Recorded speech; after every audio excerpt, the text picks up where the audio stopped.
And a pleasant good afternoon to everyone out there in Irish Breakdown land. I am Vince D'Addario, and I am the football analyst here at irishbreakdown.com. That guy right there is Brian Driscoll. He is the publisher at irishbreakdown.com. And we are going to continue our spring preview position by position because spring practice is a week from today. And I'm pretty fired up about it to get to see some football live again, even though I'm guessing a week from today we'll just see them in helmets and probably no other padding whatsoever running around. But hey, I'll take what I can get. So today we are going to talk linebackers, Brian, and this is a very intriguing group because of the influx of young talent and the production that returns. But we must first, let's go overview first, and then we'll jump into what they lost. Well, I mean, look, this is a big year for linebacker because, there's been – we kind of discussed this last night on WSBT with Sean Stiers that, they're going to have the third straight defensive coordinator, third straight new position coach, right? You're going to have new analyst, James Laurinaitis, Nick Lazinski's gone. Yep. So, the linebackers are completely out of their comfort zone. And part of me wonders if that might not be a good thing because I think that what we've seen is there have been some flashes the last couple of years, but there hasn't been the level of quarterback play that is needed for this football team to really become what it needs to be on defense. Sure. And a big part of that is just the way the linebackers play in some of the bigger games. They've been good, right? I mean, it's solid. A good group. Good, solid group. But it hasn't been the group that it needs to be, and especially true in some of the bigger games. They've had their moments. I thought Shane Simon was really good against Clemson in 2020 in the regular season, and we've seen some games here and there, but the last couple seasons especially, Osmar Bilal in 2019 was really good against Georgia, if you remember correctly. But overall, on the inside, it just hasn't been the caliber play we've seen. Now, Rover in a lot of the recent seasons has been really good. Drew Tranquil in 2017, obviously Jeremiah Owusu-Koramoah in 19 and 20. But inside, the play has to get a lot better. And it has to get a lot better without a team captain and a 3-year starter. Yep. It has to get better with some major question marks for the position. Guys coming back from injury, that missed last year. Guys that may be limited during the spring because they're coming back from off-season stuff. Guys moving from positions. You've got a bunch of freshmen coming in. You got a new position coach. You're going to have a new GA working with them. You got a new analyst working with them. At the end of the day, all that stuff has got to be kind of like, okay, guys, this is college football. That's part of life, right? Let's see you go out and do something. And so you're now seeing the 2019 linebacker class is now older. The 2018 linebacker class, which was supposed to be so good, is now down to one guy. It's now or never for those two groups. And that was the two groups that was supposed to fix the linebacker problems at Notre Dame. And it really hasn't to this point. Now, 2017 helped because that gave us Drew White and Jeremiah Owusu-Koramoah. Yeah. But 2018 and 2019 classes haven't lived up to the hype so far. This is really their last chance to do it. And how well they do that is going to go a long, long, long way towards determining whether this defense is really good, like it has been in recent seasons, or this is going to be an elite defense that can be the primary reason why Notre Dame goes out there and competes for a championship this season. And so that's really what's at stake. And as we talked about, Vince, is kind of the what's lost is they're going to have to do that without Drew White, who was not a spectacular player, but a good player. A steady player. I mean, he was second on the team in tackles last year. Yep, solid player. Had 9 tackles for loss a couple of years ago. Great leader. Let's say that. Solid player, great leader. Agreed. Great kid. He's gone. Isaiah Pryor was a nice niche player for them last year. 42 tackles. I mean, right. And so you're losing that, and the replacements are going to be some up-and-coming players and some guys coming back from injury. So that's where the question marks persist. But I don't think this defensive group, this linebacker group, is going to struggle because of what's lost. It's about whether or not what returns can stay healthy and play to its potential. To me, that's the bigger question. And I'll throw out 2 other guys that are not returning to the team. You got Shane Simon, who was injured all last year, obviously, and he had a very up and down career at Notre Dame. And then you've also got Paul Mawala, who never really had an opportunity to live up to his potential because of injuries, right? And so he's transferring out, and of course we wish him nothing but the best. Local product here, went to Penn High School in Mishawaka, and absolutely dominated the high school scene. No question about that. Holy smokes. But, would have liked to see him be successful at Notre Dame, but it was injuries. I mean, it's nobody's fault. When he got a chance, he was. He was good. And that's the thing is but that was kind of the issue with last year's defense. Yeah. Right? Like, you had some potential. Yes. Shane Simon got hurt, but remember, Shane was down to third team by the time he got hurt. Right, absolutely. And because he had got beaten out by JD Bertrand, but Marist Liufau was expected to be their best linebacker last year, according to sources. What was Isaiah Pryor going to bring? And so, but he was struggling to battle with Paul Moala. Then he gets hurt, right? And then Shane Simon gets hurt. So when Marist got hurt, it would have been nice to have a guy like Shane Simon to kind of step in as a rotation guy, right? Well, when he got hurt, JD had to play a lot of snaps last year. Absolutely. He went from being a guy that hardly ever played to playing almost every down. Right. That was a lot to put on him, and I think he wore down late in the year. I think that's also part of the deal with JD, and that's partly why I feel like if he can be healthy in 2020, and we'll kind of get into to him here in a little bit, but if he can be healthy in 2022, I'm going backwards, and you can have sort of that deeper rotation. Right. I've brought this up several times, Vince. I brought it up last night with Sean. Remember the 2017 group that was a really good linebacking core, and it was a trio of Niles Morgan, Greer Martini, and Tavon Coney. And Tavon played kind of Mike and Will, and he rotated. He only started half the year, but he had over 100 tackles and like 13 tackles for loss. And I thought the thing that was nice about that group of linebackers is they all kind of were able to stay fresh because they all kept rotating with each other throughout the year.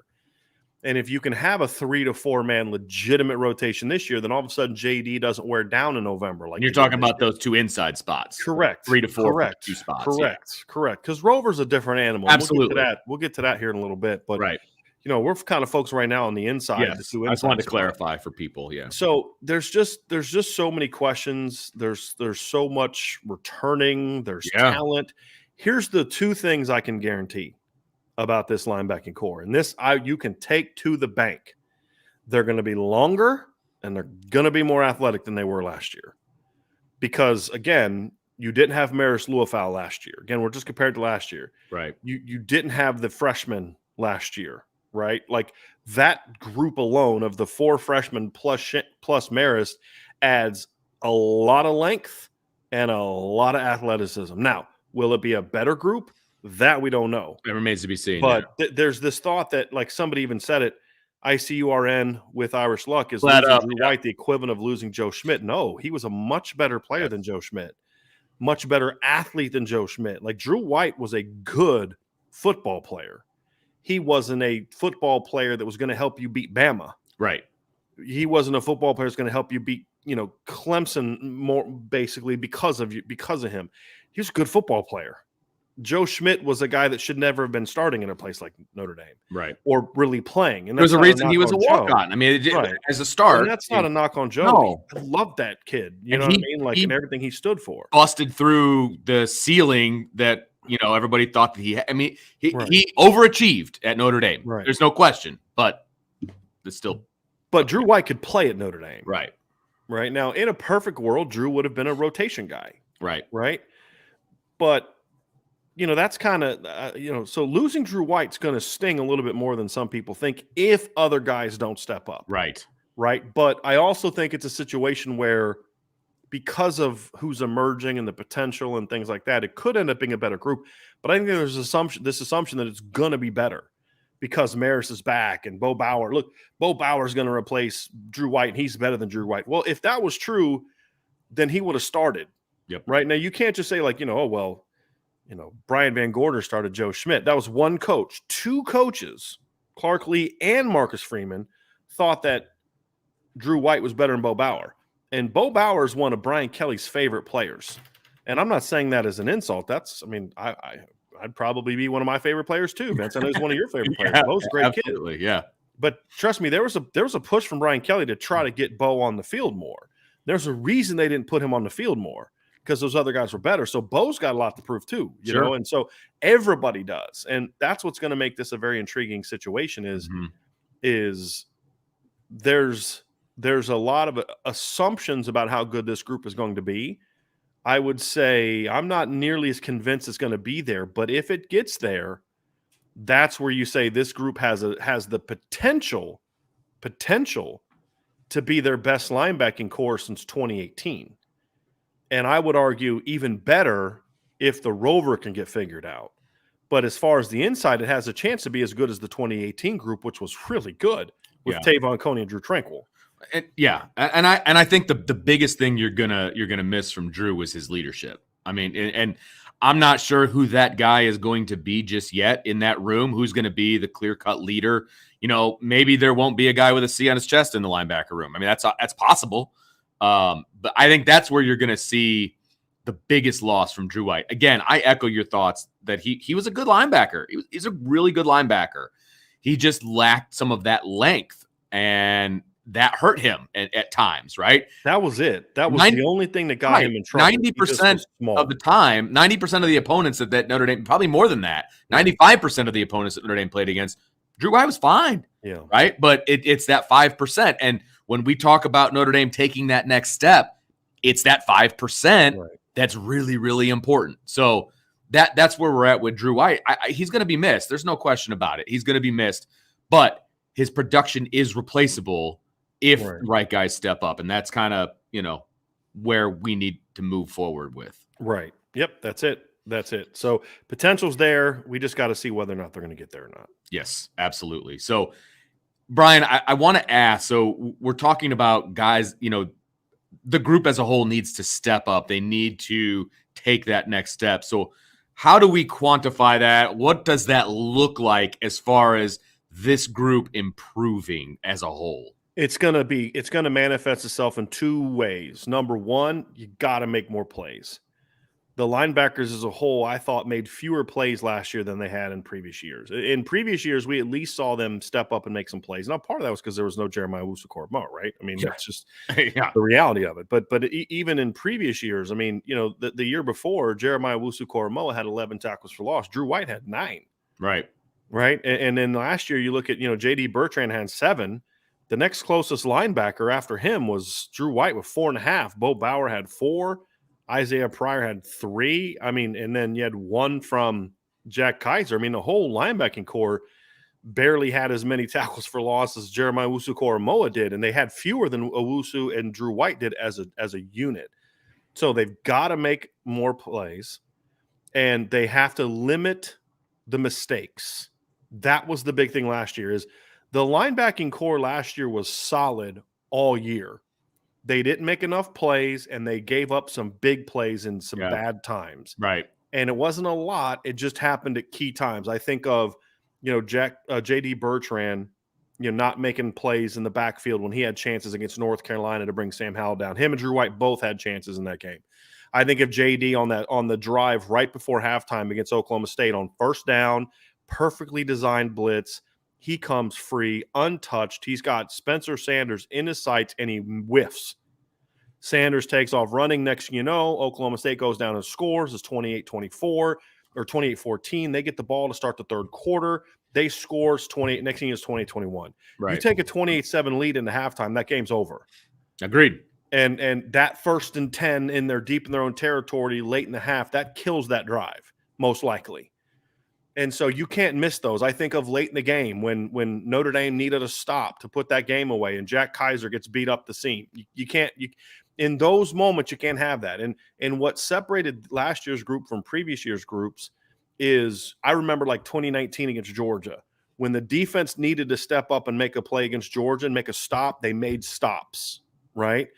In 2020, it's hard to evaluate 2020 because the opponents were just so bad. Yeah, I agree. Right? But in 2018, it's like Drew Tranquill. 2017, Drew Tranquill or Tavon Coney, one of those dudes is going to make a play when you needed to make a play. Right. They're playmakers. We didn't see that from the linebacking core last year. They were just kind of there. Yeah, they were just kind of – I mean, like you said, most of the time they did their job, but – not great. But it was not great, and there was not – I would argue it's Drew White's least productive year. I mean, statistically, it's clear. We were looking his for him to least take a productive step year. up, and he kind of either stayed the same or Right. kind of dropped down a little Right. bit. I mean, And part of it is learning a new defense. They were learning a new defense last that's year. true. You know, he was playing in different roles and different scenarios and situations as opposed to, the previous 4 years. He had played 4 years in the same defense because Clark Lee kept the same defense Right. Mike Elko brought. Right. So, I mean, there's a lot of reasons for it, but also Marcus Freeman, his defense puts linebackers in tougher situations where you got to step up and make a play. Right. Like, I need you to be a playmaker. I can't protect you. I'm not going to protect you at the front because we're trying to be a difference-making defense, not a defense that's just steady Eddie, but then gets beat in the bigger games, which is kind of what's happened to Notre Dame. Really good phrase, steady Eddie. I feel like this group last year was kind of just steady. They're steady Eddie. But I think that's what they were in years before too. It's like against they were never great, but they were always just kind of good in 20 and 19. Yeah, I'm talking about the inside backers, right? Again, Rover was a different deal, but the inside backers were just kind of did their job, but they were protected by the front and they were protected by, really good safety play. Yes. Marcus Freeman needs linebackers that are going to be more playmakers. Yes, absolutely. That's the difference on the inside. And so that's what last year's group was put in position. And then they kind of got exposed as they're not that kind of guy. They're not that kind of group yet. And the one guy that could have been that type of player got hurt in fall camp. Yep. And so because he was all over, I mean, in the fall, I mean, he was literally everywhere. I mean, he was all over the place, and he was the guy that was making plays. And when you needed him to make a play, and again, it was practice. Okay, it was practice. So but you got to show it there first. Right. I mean, when the defense needed to play, he was making it, and one guy can make a huge difference. I will say that for a linebacking core, because if one guy is just making plays, it opens up opportunities for other guys. And there just wasn't that guy last year. The biggest thing that right now, Vince, as we kind of transition into this, the first big question to me for this spring is what's going to happen to Mike linebacker. Yes, agreed. And it's twofold. Number one is who's going to play there? And number two, who's going to step into that role?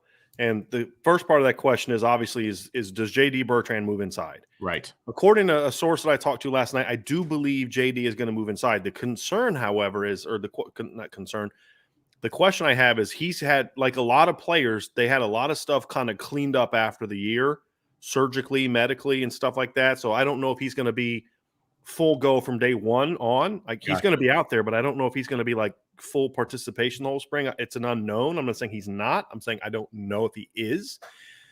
But my understanding is he will be moved to Mike this spring, is my understanding. Now, that could change between now and whenever, but that's my understanding. And so great battle. I think it's a great battle, but the thing about it is what we do also know is the way that Marcus Freeman likes to play, you don't have to win the job to play only.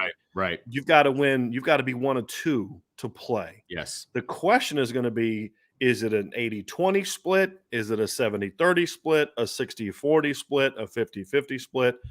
That's going to be determined by how well the number two guy does. Mm-hmm. And if JD does, in fact, move, then it becomes a battle between JD and Beau Bauer. Right. And, Beau is a guy that is tantalized for a while, but I'll say this. I do feel that JD Bertrand, if he plays like he did last year, is going to be even better just if he just does what he does last year. So no improvement from tackling, no improvement in coverage, none of that, no improvement whatsoever. He just doesn't take a step back. If JD Bertrand's the same dude in 2022 that he was in 2021, which I think is the odds of that happening are probably kind of slim because most guys do get better from the first year they've ever played to the second. But even if he doesn't, he will be a more impactful football player because he's going to play a position that better suits his skill set. That's the thing for me. The will linebacker is a space player. Exactly. You have to play in space, and that requires athleticism and length. JD is actually a pretty good athlete. This is an area where I think a lot of people missed the boat with JD Bertrand. That kid's athletic. The problem is he's small. And I don't mean small in like weight-wise because that's not as relevant in today's game as it was 10 years ago. I mean small as in he's barely 6 feet tall and he doesn't have very long arms. Similar to Drew White. Exactly. What he has over Drew, however, is JD is a more naturally powerful player at the point of attack than Drew was. He's better at taken on blocks and block destruction, and he seems on film longer than Drew was. So I think when you put him on Mike, his instinctiveness is going to fit really well there because he's an instinctive player. His speed is really good. His change of direction is really good, and he'll be able to play with more power than what we've seen from Drew. Again, this isn't a knock on Drew. It's an observation. Right. And so I also think it limits the amount of space he's going to be in. He's not going to be running up the seam against slot receivers or tight ends. He's not athletic enough, as most linebackers aren't. He's not athletic enough to just purely run with a bunch of slot guys who he is the same size as lengthwise. Whereas a guy like Marist is 6'3" and long arms, and you can make up for a lack of speed with that length. JD couldn't do that. And so that wasn't the position that best suits his ability, in my opinion. At Mike, his skill set becomes much more effective. It's kind of like Josh Lugg. If you move Josh Lugg into guard, and he's the same guy he was last year, he's a better guard. He's better just by the move because it better suits his skill set. Same thing with JD at Mike. So I think that alone, assuming he's healthy, is partly why Beau Bauer doesn't have to get a lick better. JD doesn't have to get a lick better for the Mike linebacker position to be better in 2022. Agreed. If JD moves. Now, that doesn't mean it's good enough. It just means it's going to be better. The question is now is, can it get better where they can go play with Ohio State? They can go beat Clemson. They can go beat USC. They can go beat BYU. They can go play Georgia and Bama in the postseason and beat them. You know what I mean, Vince? That's the question. It has to get way better than last year to do that. Right. But I at least expect it to be better.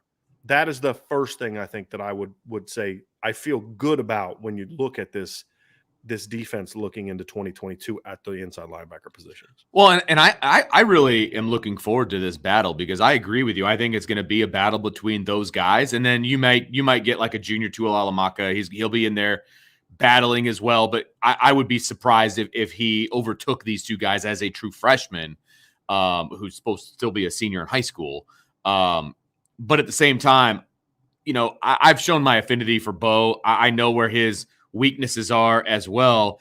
I would not really want him to be a full-time, all-the-time starter. I love this rotation of JD and Beau, and I think from a situational standpoint, I think that combo can be really, really good. I really do. And I think that you might see, depending on who Notre Dame is playing, you might see Beau start a game. You might see JD start a game.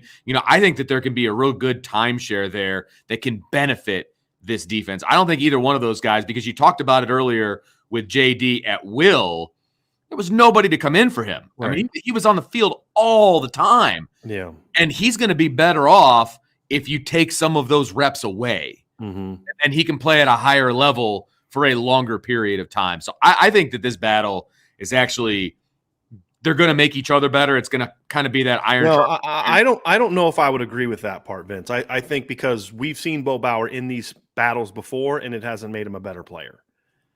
And that's the thing is like, look, I don't disagree with anything you've ever said about Beau as a talent. And there's a comment in the chat about somebody saying like, oh, they got to get faster.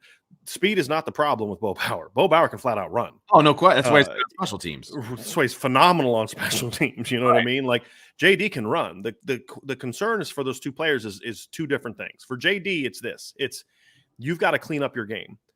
I think that putting him in tighter quarters, hopefully, helps him to play under control more. He played out of control too much last year, and that's when he would get in trouble, is when he was out of control, doesn't come to balance, which is why a good base. And being in the dime package, but that's a different conversation. You talking about JD?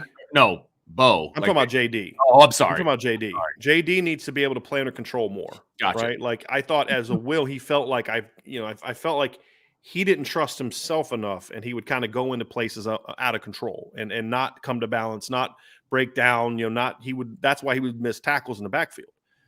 And so he's got to clean up the technical parts of his game. That's what I thought got JD in trouble last year, is the technical, using your hands correctly, making sure that you're coming to balance when you strike, things that you'd expect a guy that's never been in the lineup and is then thrust into a full-time role to make, right? Like, yeah. And so that's the thing is like, I'm not necessarily kind of surprised by that. I mean, it's understandable. I mean, that happens. But as you also mentioned, he played a lot of snaps last year. And I think that's part of it too, is he wore down a little bit. He had he played 752 snaps last year. In 2019, the last time Notre Dame had a 13-game season, Asmar Bilal led the way with 684 snaps. Drew White had 621 snaps. You go look at 2018 is the last time you kind of get back to that time when the linebackers played that many snaps, and it was Tavon Coney had over 900 and True Tranquil had almost 800. And if you remember, those guys wore down late in the year. Right. And you that's way too many snaps. But he had to do it. Right. And Tavon and Drew were fifth-year seniors who had been in the weight room for 4 years and those type of things. And so they were a little bit better conditioned to handle that than JD was last year as a redshirt sophomore. Actually, he was redshirt sophomore who had never been in the rotation. So I think those are the areas where JD has to clean up his game. Beau's thing is a different deal. Beau's big, he's long, he can run, he's powerful. Beau's problem is just he doesn't do what he needs to do. He doesn't do what he's supposed to do. He freelances too much. Yeah. I mean, and just he's a very undisciplined football player. Now, this isn't a criticism of him personally. It just he doesn't show me great instincts so far. And here's what that means. When you're a linebacker, you sort of have the freedom to do certain things. In some defenses and other defenses, this is your job. You are hitting the B gap, right? If the ball's run at you, you're a B gap guy. If the ball's away from your weak side A gap, right? That's what a lot of teams will do. In this defense last year, the one difference, and this is part of the reason that the production wasn't as good last year, and it isn't going to make sense when I say it, but let me explain. In Clark Lee's defense and Mike Elko's defense, and especially Clark Lee's defense, Clark Lee was very, I don't know how else to say this, but detail-oriented. That's a nice way to say it. I was going to say something else. Yeah, I know you were. And very detail-oriented. And it was, this is your job. You have the B gap, right? And it was do your job. Marcus Freeman understands that in order to beat the best teams on the schedule, you have to be able to go out there and make plays. And it means that, like, look, this is your responsibility, but then I'm also going to give you the freedom to go make a play here. For Beau Bauer, that was like kryptonite because Beau needs the discipline because Beau has a tendency to freelance anyway.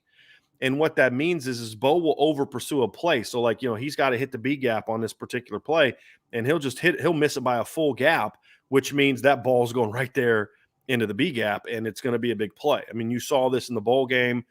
I didn't notice it live. We talked about it. Somebody in the chat actually mentioned, like, hey, don't you think he over pursued? And I was like, I didn't really break the game down again. I went back and watched it again. I'm like, yeah, okay. I can see some of those times where, yes, Beau was, again, over pursuing and allowed cutback lanes, right? And those are the kind of mistakes that a Mike linebacker cannot make.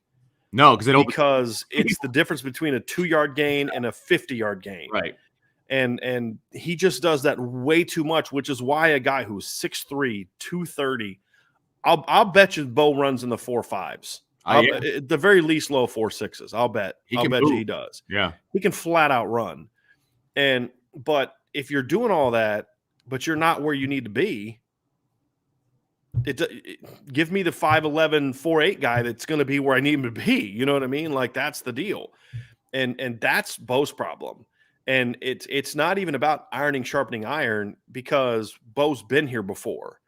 It's, can you do your job snap after snap after snap? The reason he has been effective in some of the nickel packages is because by nature, that is a freelancing type of role. Go win on this pass rush here, right?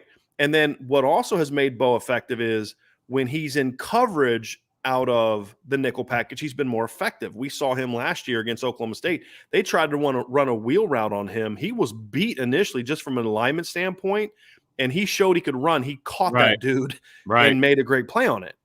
That's the athleticism, but that's your assignment. You have the back, right? And he did it well. But then later in the game, when he's playing in more of a base defense, is when he starts making those mistakes. So that's why Beau has been a more effective third down player than he has others, and it shows he has the athleticism to be good in coverage. He doesn't have the instincts, or let me phrase, hasn't shown the instincts at this point in time. If that light goes on for Beau Bauer, then that's where you see the difference. And the whole time I'm talking, do you know what player I'm thinking about? Is Beau going to be the next Osmar Bilal or not? Because everything I'm saying about Beau Bauer is exactly what we said about Osmar Bilal. You're right. And never showed the instincts, never showed the feel for the game, none of those things. And Beau's been way more productive, in my opinion, than Osmar was. Oh, absolutely. And Osmar, finally the light clicked on for Osmar, and he had a really good senior year. Great for him, really good relative to what it needed to be. He was a really good player. If the light goes on for Beau, I mean, him and JD could form a monster middle linebacker tandem. I'm talking like 140 tackle combination, 12, 13 tackles for loss. I mean, that's the kind of production that Mike linebacker could give in this defense as a 1-2 punch.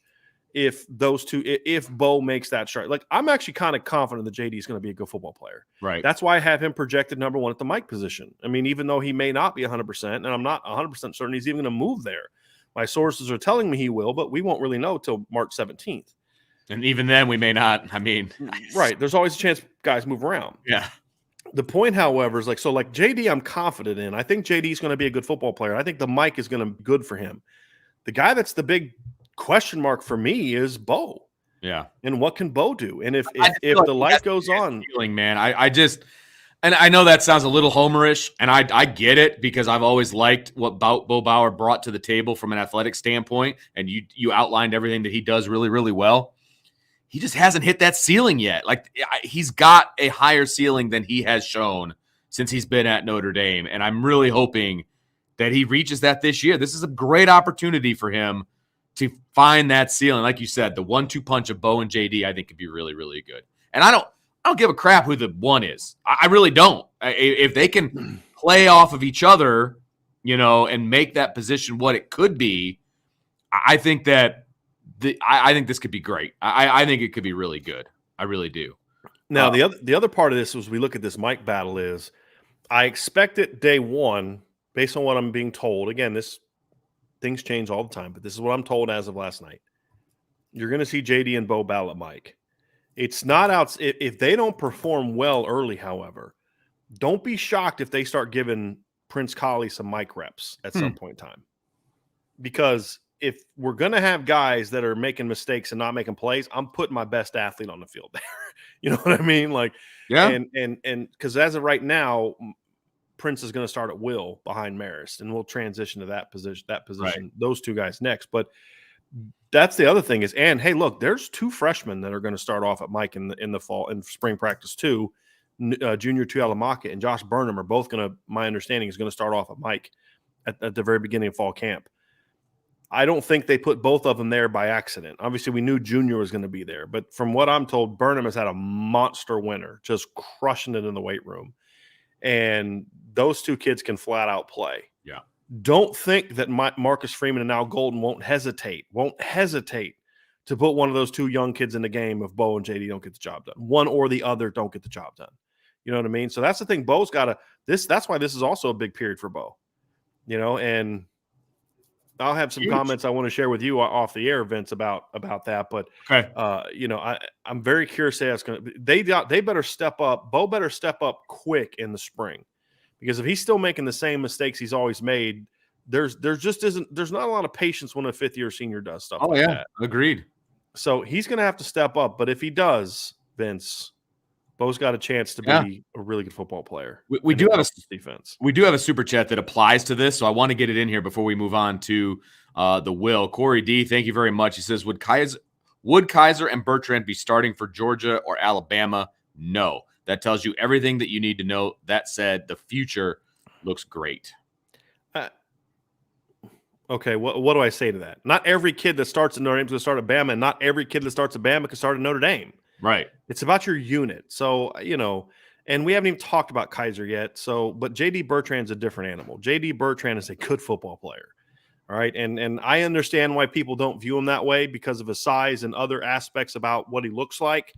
But whatever. You can go win a championship with JD Bertrand. I'm sorry. No one's going to convince me otherwise. Now, if I have 11 JD Bertrands, am I going to win a title? No. But JD Bertrand in his role is surrounded by other really good players you can win a championship with. I'm sorry, you can. So I get that he's like the new whipping boy now, right, of Notre Dame fans for whatever reason. I've noticed that, which kind of is a little strange to me, to be completely honest with you. But that kid can play, and he just had over 100 tackles on an 11-2 football team in his first year in the rotation, playing, in my opinion, out of position. J.D. Bertrand is a good football player, and if that's the guy that's going to kind of catch your wrath, you need to rethink that a little bit. Could he start at Alabama? I don't know, but I know for a fact there's guys going to be playing at Alabama this year that couldn't start at Notre Dame. Right? That's just the way it goes. Exactly. And it just it is what it is. But the kid can play. Yes, the kid can flat out play. He can run. He's got instincts. He can play. Right? And you give me a redshirt sophomore who had 100 tackles in his first year in the lineup. That's a good football player, right? And the schedule upticked a little bit last year too, compared to what it was in previous years offensively. The overall schedule wasn't that great, but they played better offenses last year than they've played in past years. Absolutely. Because in 2019, they didn't play that many good offenses, to be honest with you. Last year, they did. They played more good offenses, and JD played well. That's a good football player. So, I mean, take that for what it is. But anyway, let's move on to the Will stuff. Let's talk Will, because going back to last spring and fall, watching Marist Liufau run around and just make plays was like, it's gonna be fun. And JD as well. Like, those were the two guys. I don't know if you remember, like when we would talk about practice and we would talk about guys that were standing out, it was Marist and it was JD, and it's like, wow, there's gonna be some plays being made, at that Will position. Of course, JD potentially moving inside, Marist coming back from that injury. That was a devastating injury for the defense for Notre Dame. There's no question about it. And he's coming back. And I'm curious to see what the expectations are going to be for Marist, because they were so high in the fall, and he didn't even have a chance to really answer the expectations. And now you've had a whole offseason to allow those expectations to even get higher. That's a lot of pressure on this kid, but I still think he can play the game. Well, I told you I had a conversation with a coach at Notre Dame last year before the season, and this was after we had heard that Marist had a little bit of a rough spring, just kind of adapting to the new defense and making some mistakes. But by the end of spring and going into summer, he was killing it. And early in fall camp, I mean, we were being told, and I think you saw one, Vince. Wasn't there one where he like blitzed off the edge? They tried to throw over him, and not even like he batted it down, but he actually like caught it off. Like, yeah, exactly. Just like dude makes some really athletic plays. And you got to remember, Marist, his first year or two of high school was a corner, because he could really run, and he's got the length that he's 6'3", he's got really long arms, and he can flat out fly. And I was told by that coach last year that and this is as direct quote as I can remember being, by far has the most upside of anybody we have a linebacker. High ceiling is what he said. And that's saying something, because there's some talent there, right? It's not elite talent. It's not like it was in 2018, but there was some good talent there. So when I look at a guy like Marist, it's like what you were missing last year, he brings to the table. Yes. And Ryan Roberts is even higher on Marist than I am, and he loves him. He's watched the film, and he's like, look, yes, here's the issue with Marist in 2020. He was out of position at times. He was a redshirt freshman. It was his first year in the lineup. He would make some really impressive wow plays, or he would play where like, wow, did you see the range on that? Mm-hmm. Did you see how much ground he covered? But it was kind of like we would kind of joke about Brendan Clark as a quarterback. Like, man, did you see how beautiful that throw was? Like coming out of his hand in a perfect spiral. Okay, it didn't land anywhere close to a receiver, but man, it looked good. But it looked pretty. And that would be Marist. Like, did you see how fast he was? Yeah. Did you? But he's like, totally missed the gap and totally did the wrong assignment. But man, he can run. It's like, that was the thing. But what we were told is in fall camp, the reason Marist was playing so good is because he'd finally kind of cleaned things up a little bit. He was playing more disciplined football, was playing under control, because Marist is a super high energy kid. Yes, no question. There's the expression like, play with your hair on fire. Well, imagine his hair on fire with all the hair he has like that. But that's how he plays. Yeah. And the thing for Marcus Freeman last year was the task was going to be, and now it's the task for Al Golden, is going to be, you have to harness that. You don't want him to lose the energy. You just need to be able to harness it and be a more disciplined form of it, because that's going to be the key. Because what you can't have with Marist, is he's going to make some, as long as he's healthy, he is going to make some impressive highlight reel plays. Wow.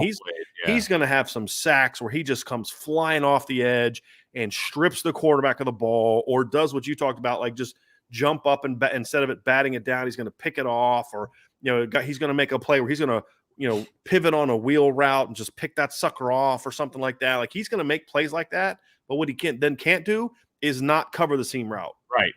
And with hit the wrong gap on a run play or be out of control on a blitz like we saw last year. Like he's got to clean that stuff up. If Marist cleans that up, the will linebacker is the playmaking position in this defense. He's going to put up crazy numbers this year if he can be a more disciplined player. And that to me is the excitement. Is I feel like by moving JD to Mike, and if Marist is what he is, right there, forget what Beau and Prince and the freshmen, that right there, if those two things happen, and really just the one thing, if just the one thing of Marist saying, this is my job and I'm going to be really good at this, that makes you more comfortable moving JD. And if JD's just the same guy he was, but at Mike, right there, that's a big jump at linebacker compared to what it was last year. Yes. From a playmaking standpoint, from an athleticism standpoint, all of those things. But you're right. He needs to clean up.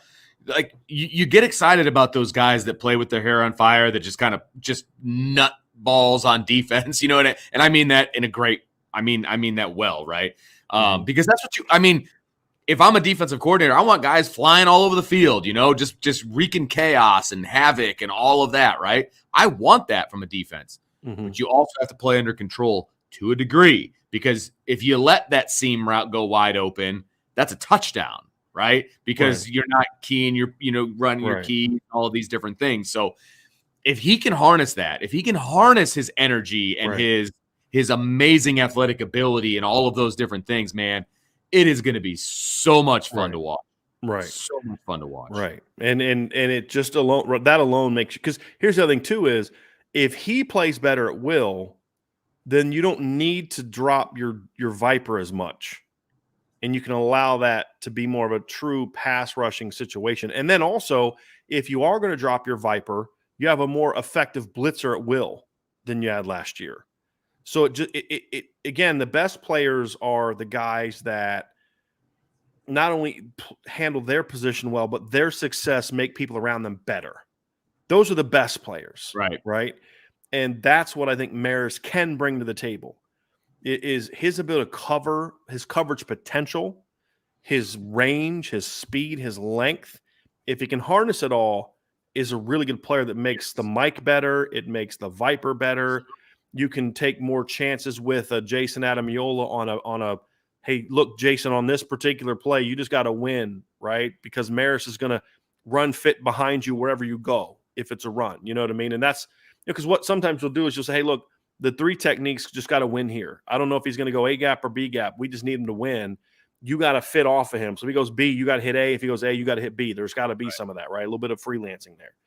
I think those are the areas where you say, hey, look, this is going to have some potential. And that's why I'm kind of excited about what Al Golden can bring to the table, is because, he worked with some really athletic dudes at Cincinnati and was able to kind of get them kind of harness their ability, like Logan Wilson, Jermaine Pratt, and get them to play at a very high level, at a very disciplined level. Super Bowl. Yeah. Man. And the other part too is, even though it's a new D coordinator and a new linebackers coach, it's still going to be the same system basically. Right. And so I think there will be a lot more carryover from 21 to 22 than there was from 20 to 21. That should help the linebackers as well. So there's obviously been some chat, and you brought him up before, but that's Prince Collie. I mean, he came in very heralded, saw a little bit of time here and there last year, right? And then now is kind of his opportunity to really make some waves, because he can play multiple positions. And I think you mentioned he's going to start out at will, but they're not afraid to move him wherever they need to push whoever that needs to be pushed to get him on the field. And I personally think his best spot could be will. For all the same reasons that you just used for Marist, I feel like Prince can be that guy too and make a ton of plays at will. I think Prince can play wherever. I mean, that's the thing is, like, he can play wherever. And you talked about last year. It was the weirdest thing. Like when his first real action came against Navy, and he looked lost. I remember like this kid has no clue what he's doing. He looked yet. like a freshman. I mean, he really did. He looked like a freshman beyond. I mean, he looked like this kid has no clue what to do. I know. I remember. But 2 weeks later against Georgia Tech, I'm like, that's not the same kid that we saw just 2 weeks ago. Yeah. Right? Because what happened was it was like 3 straight games where he was able to get some playing time. He got 14 snaps against Navy. He got over 20 snaps against Virginia. And then he got 17 more against Virginia Tech. And then all of a sudden you're like, uh-oh, he's figured it out. You know what I mean?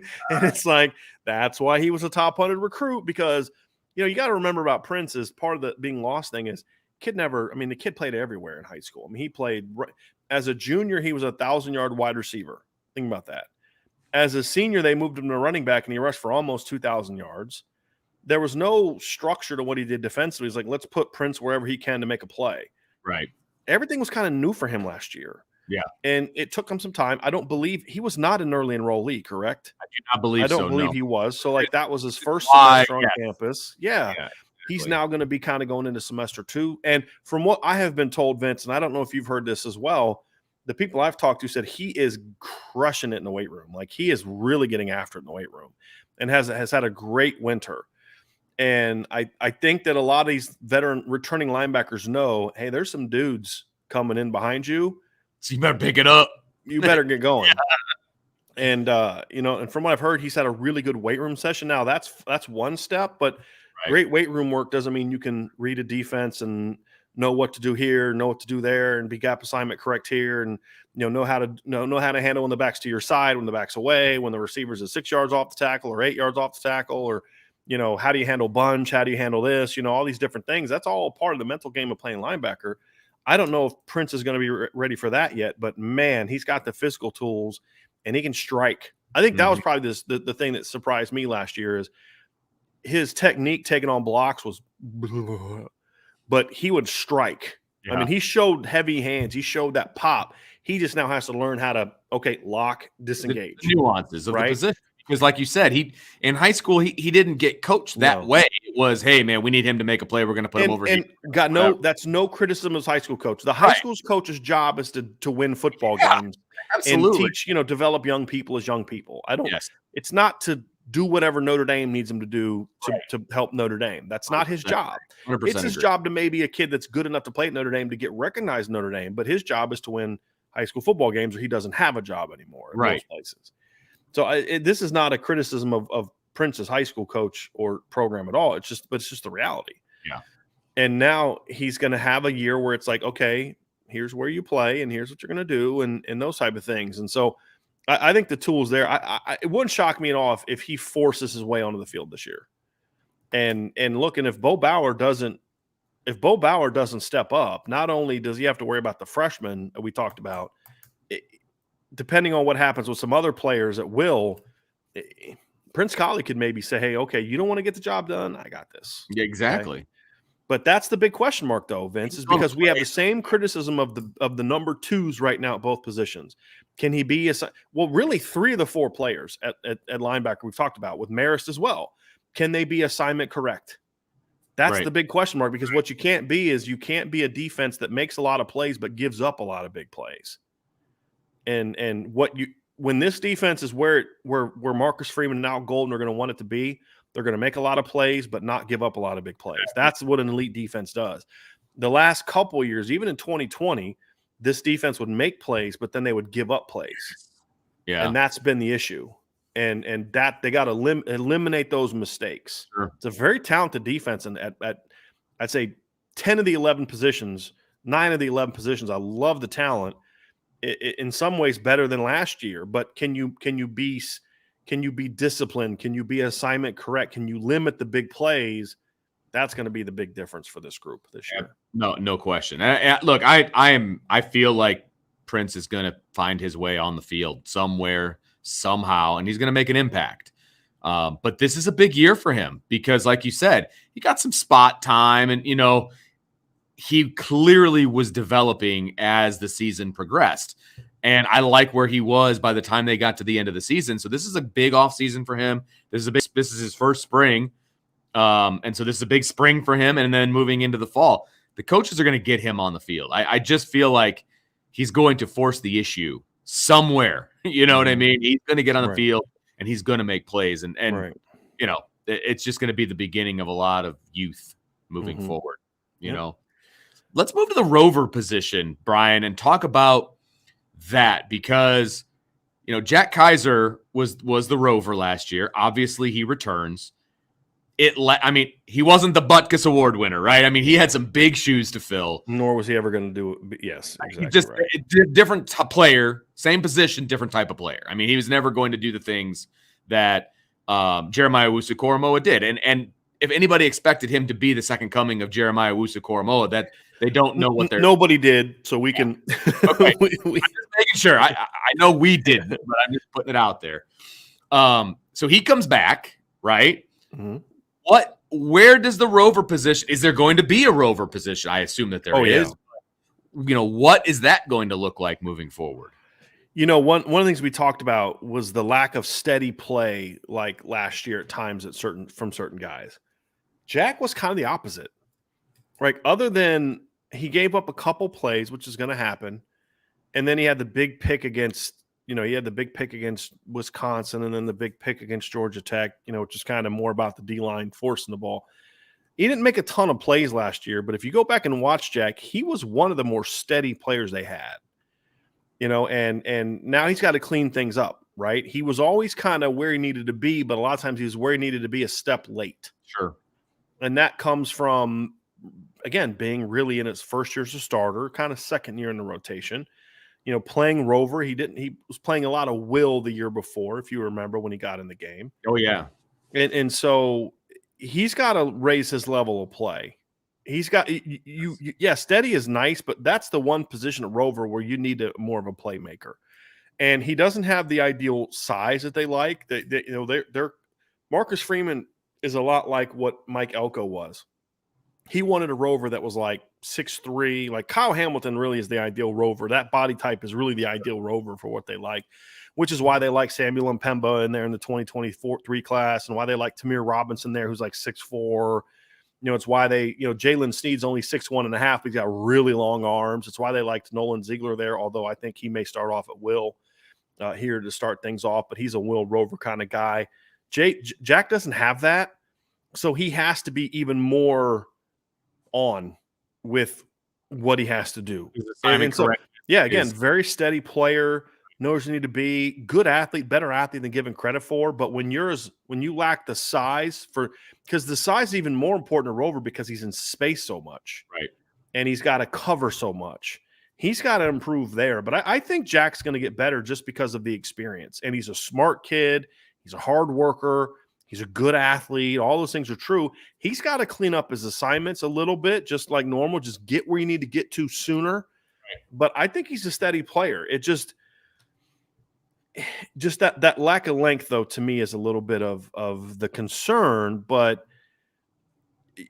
my questions at Rover are more about just how they're going to use it against certain teams, as opposed to can Jack handle the job or not. That's a little bit of a different deal for me. And then the other position at Rover is Jordan Botelho, and that's one of the biggest enigmas on the roster. Vince is Jordan Botelho, because I'll pull this up then, because Garth had a super chat. Thank you, Garth. This is Brian or Vince. Where do you guys see Botelho if Bauer cannot perform? Could you see Botelho as a backup Mike? Moving replacing one undisciplined player with another undisciplined player who's also undisciplined off the field. Because that's the thing. Beau is going to do everything right off the field that you need him to do, right? Jordan Botelho is undisciplined on and off the field. That's not the answer. Right. And look, Jordan is a frustrating player. I'm just going to come out and say it. He's a real frustrating player because he has tremendous talent. But he's got his head so far up his you-know-what that it just drives me crazy. If I could tell y'all half the stuff that I hear about his Vince, you know it, right? About his offseason, it's like sometimes you're like, dude, that's the all-American talent. And then other times you're like, why is he even on the team? Right. Right? Like, he has to grow up. I'm just going to say it. I'm going to call him out right now. He's got to grow up. He's got an opportunity at the University of Notre Dame to be special. But there are things that are more important to him than football and school and doing things the right way. That's just the reality of it. Priorities are not in the right order. And so you say, look, I don't care where you play Jordan Botelho. He can play Rover. He could play Mike. He could play Will. He could play Viper. That's how good he is. I mean, think about that. He could play Viper just as effectively as he can play Rover. How many players in the country can do that? Yeah, right. Not many. And that's also what makes him so flippin' frustrating, because he's wasting that talent. Yeah. Because what y'all don't understand is, at especially a place like Notre Dame, if I can't guarantee that you're going to be here tomorrow because you make such poor choices, I can't put you in the starting lineup, especially at a Mike linebacker position or a Rover or somewhere else. I got to know that you're going to be here tomorrow. It's easier for me to replace a rotation guy than it is a starter who does something that get him in trouble. If Jordan can grow up and mature and say, you know what, all these things that I think are important aren't as important. This is an opportunity that I'm pissing away. If he can get that through his head and finally grow up, which has happened before. We've seen guys like Jordan, young in their career, do stupid things, and then they grow up, and next thing you know, wow, like that's a big-time player. If he can do that, he is a game changer. I mean, that's the kind of talent he has, whether it's Rover, Mike, Will, whatever. That's the biggest key for me when it comes to Jordan Botelho. So before we even talk about where does he play and all that stuff, and I appreciate the super chat, Garth, it doesn't matter until he grows up. And if he does that, holy moly, it doesn't matter where you play him, because he's going to make plays wherever you go. And that's the key. And that's also, like I said, why I get so frustrated. Absolutely. With him. And then there's the freshman, Vince. Yes. Right? Yeah. And one recruiting in the country, right? Yeah. I mean, best linebacking class in the country, in my opinion.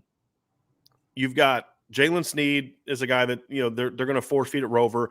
I expect him to be really up and down in the spring, because he's another guy. He played edge, he played inside, he played outside, he played all over. He was never able to settle into one spot. He's got elite talent, but he's got to learn how to play, right? And they played him a quarterback last year. So he's going to make some mistakes this spring, but he's also going to make some plays. They're going to force the issue with him at Rover. Nolan Ziegler is going to be a Rover Will kind of guy. I think he's going to get some time at Will. He's the guy more than anybody that's had the best winter of the freshman linebackers, because he's getting after in the weight room too, but he's also killing it in the speed. So like that, him and Jaden Mickey are the two guys that I've heard, like, they're surprised how fast they are. Like, they're faster than they thought they were going to be. And so he's had a great winter so far. He's going to get a chance this spring to do some things. And then you've got Junior Tuihalamaka and Josh Burnham at Mike. So that you're going to have freshmen everywhere. Yeah. And the message is going to be clear. Marcus Freeman told all four of those kids when he recruited them, do not come here thinking you're going to redshirt. I want you to come here thinking you're going to play. And I want you to battle the older guys and veterans, because I'm going to play the best guys. I don't care what grade they're in or whatever else. We're going to play our best guys. That's the mindset he told all four of those guys. And so they're going to get that chance. And so if you're a veteran and you're not doing things the right way, or you're not assignment correct, or you're not missing tackles or whatever else, there's not going to be any hesitation to say, hey, look, if I'm going to get beat, I'm going to at least get beat with the most talented player on the field. Yep. And it's as simple as that. And that's that's also where the length and the speed and the depth. This is going to be a much deeper group this year because of the freshmen. And Marist coming back. I mean, so you're going to have five new guys. I mean, we talked about, you lose Drew White, you lose Shane Simon, you lose Paul Mawala, and you lose Isaiah Pryor. That 4-man group. You're replacing it with Marist Liufau, Jalen Sneed. Again, what's off the roster now, what's on it, because I don't count Marist as being on the roster last year because he was hurt. All year. You replace that with Marist Liufau, Jalen Sneed, Josh Burnham, Nolan Ziegler, and Junior Tuihalamaka. That's an upgrade. It is. With all due respect to those other guys, that's an upgrade. And, my optimism for the linebacking core is high. And I've been very pessimistic in a lot of the things I've said here, because there are a lot of questions, and our job is to give you an honest assessment of where the group is now. And right now, there's a ton of questions. However, I kind of, in the pit of my stomach, have this, oh man, this could also be really good. I just need to see it. That's the big thing. If Jordan Botelho matures, if Beau Bauer becomes more disciplined, if JD Bertrand Continues. If Marist is what we think he is, if the freshman, if Prince, there's all these ifs. Yeah, all those things. Good Lord, there's a chance that your 9th linebacker this year could be Nolan Ziegler or Junior Tuihalamaka or, think about that. I mean, this is a loaded group. They just have to start playing to their talent level. Agreed. That's the key. And I think the depth of talent this year is going to create more of a urgency for veteran players. Hey, man, if you don't want to step up, that's cool. You want to act like a knucklehead. You want to be assignment correct. That's fine. Hey, Jalen, get in there. Right. Hey, Nolan, get in there. Hey, Burnham Jr., get in there. Hey, Prince, get in there. You know what I mean? And that's the exciting thing about it. And it's a great tool to have for a coach. It's a great tool to have for a coach. All right, cool. That's cool. You're a senior. It's all good. You want to go on spring break and have fun. You want to come back here and you'll think you're going to need the first week to kind of get back in shape after a rough spring break. That's cool. You go get yourself back together over there on the sidelines. I'm going to put this freshman in who was working out the whole spring break. Okay, right. That's cool. Yep. So it's going to make for a fun group. So a lot of potential, but a lot of questions. How many of those questions get turned into answers by the end of the spring is going to go a long way to determine just how good this group can be.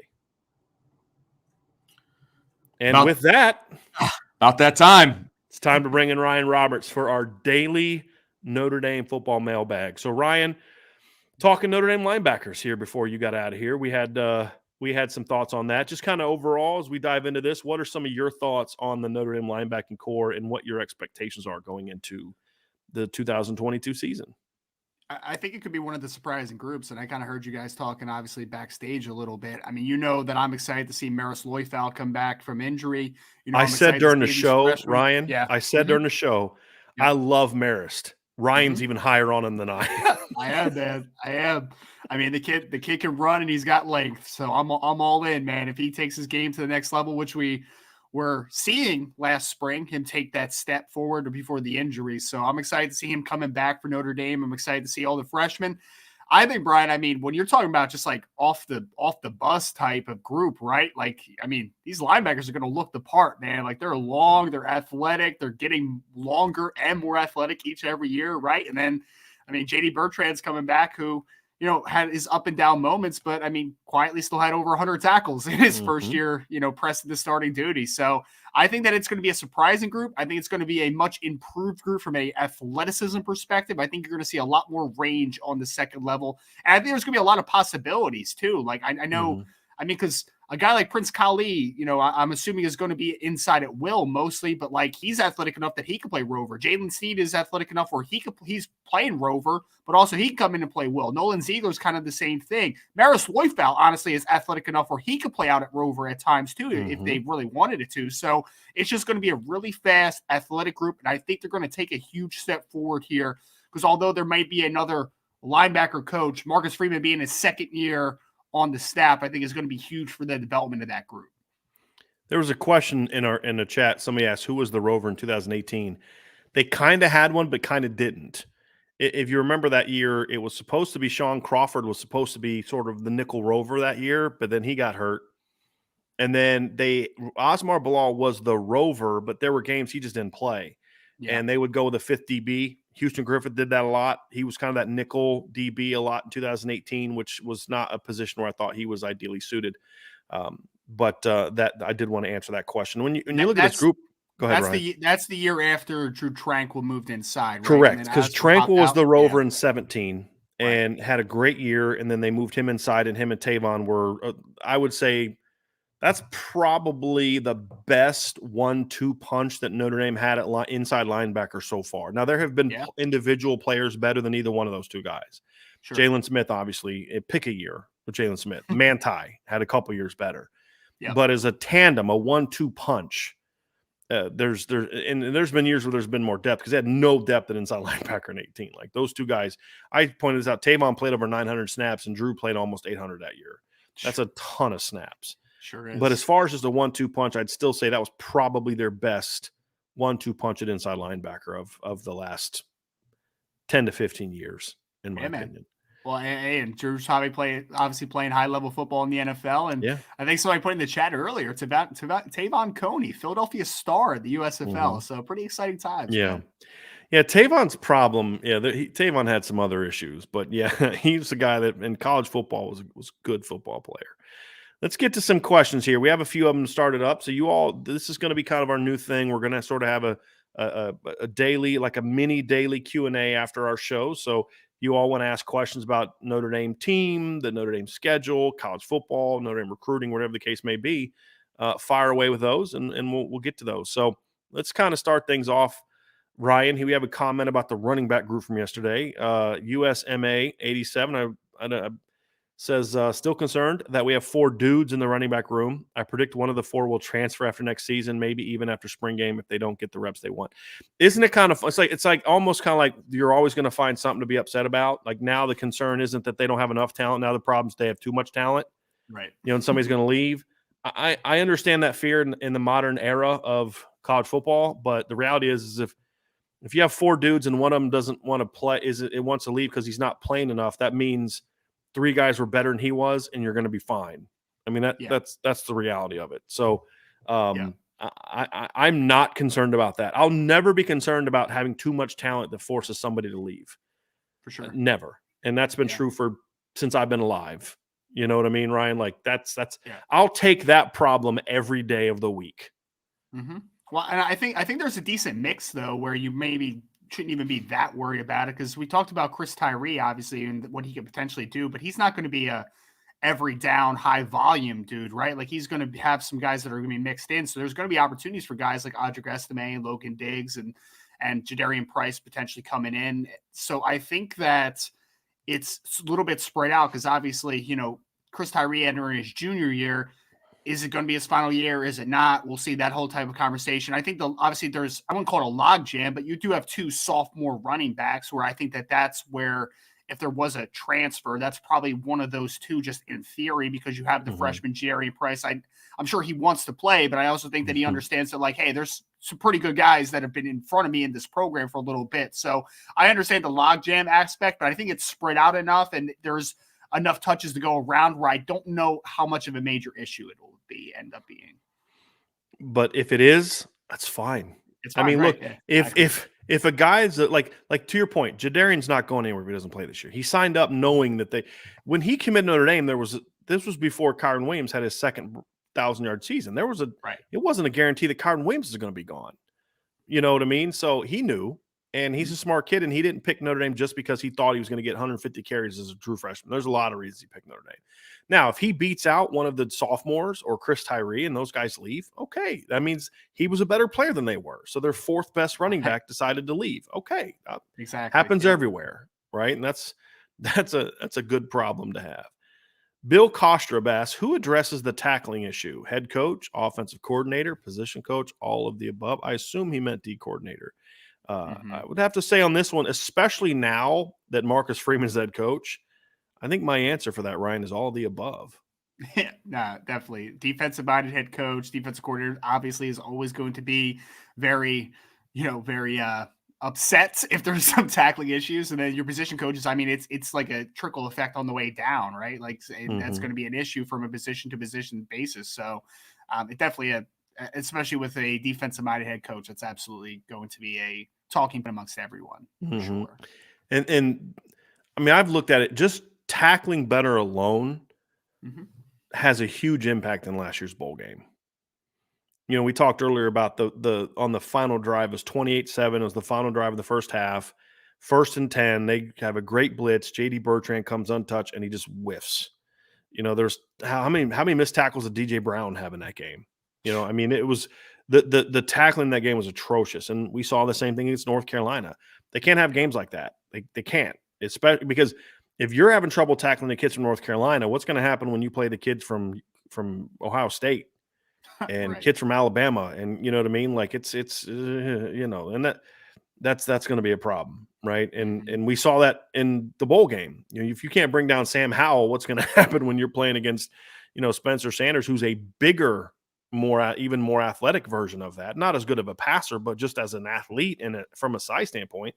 How are you going to handle Caleb Williams if you can't bring down Sam Howell's really talented player, but he's not a real big guy, you know? And we've seen that. So if that's the only thing that improves on this defense this year is just they're really good tacklers, that's going to make this a better defense, in my For opinion, sure. Ryan. Yeah, no, because I mean, obviously you're returning some players who have played a ton of football, but also, like I keep saying, there's going to be a lot of speed on this defense next year, right? Like there's going to be a lot of athletes running around. And if they are athletic and sound tacklers, that means they're getting to the football a ton and they are making tackles. So it's going to be a huge bonus if the tackling is not an issue at all, because I think the range is going to be fantastic on the second and third level, honestly, this year as well. What's the thing I said before you joined the show, Ryan? And you've heard me say this before. I can guarantee you 2 things at linebacker, and that's it. I can only guarantee you 2 things. The rest we're going to have to find out. They're going to be longer, and they're going to be more athletic than they were last year. Absolutely. It's a given.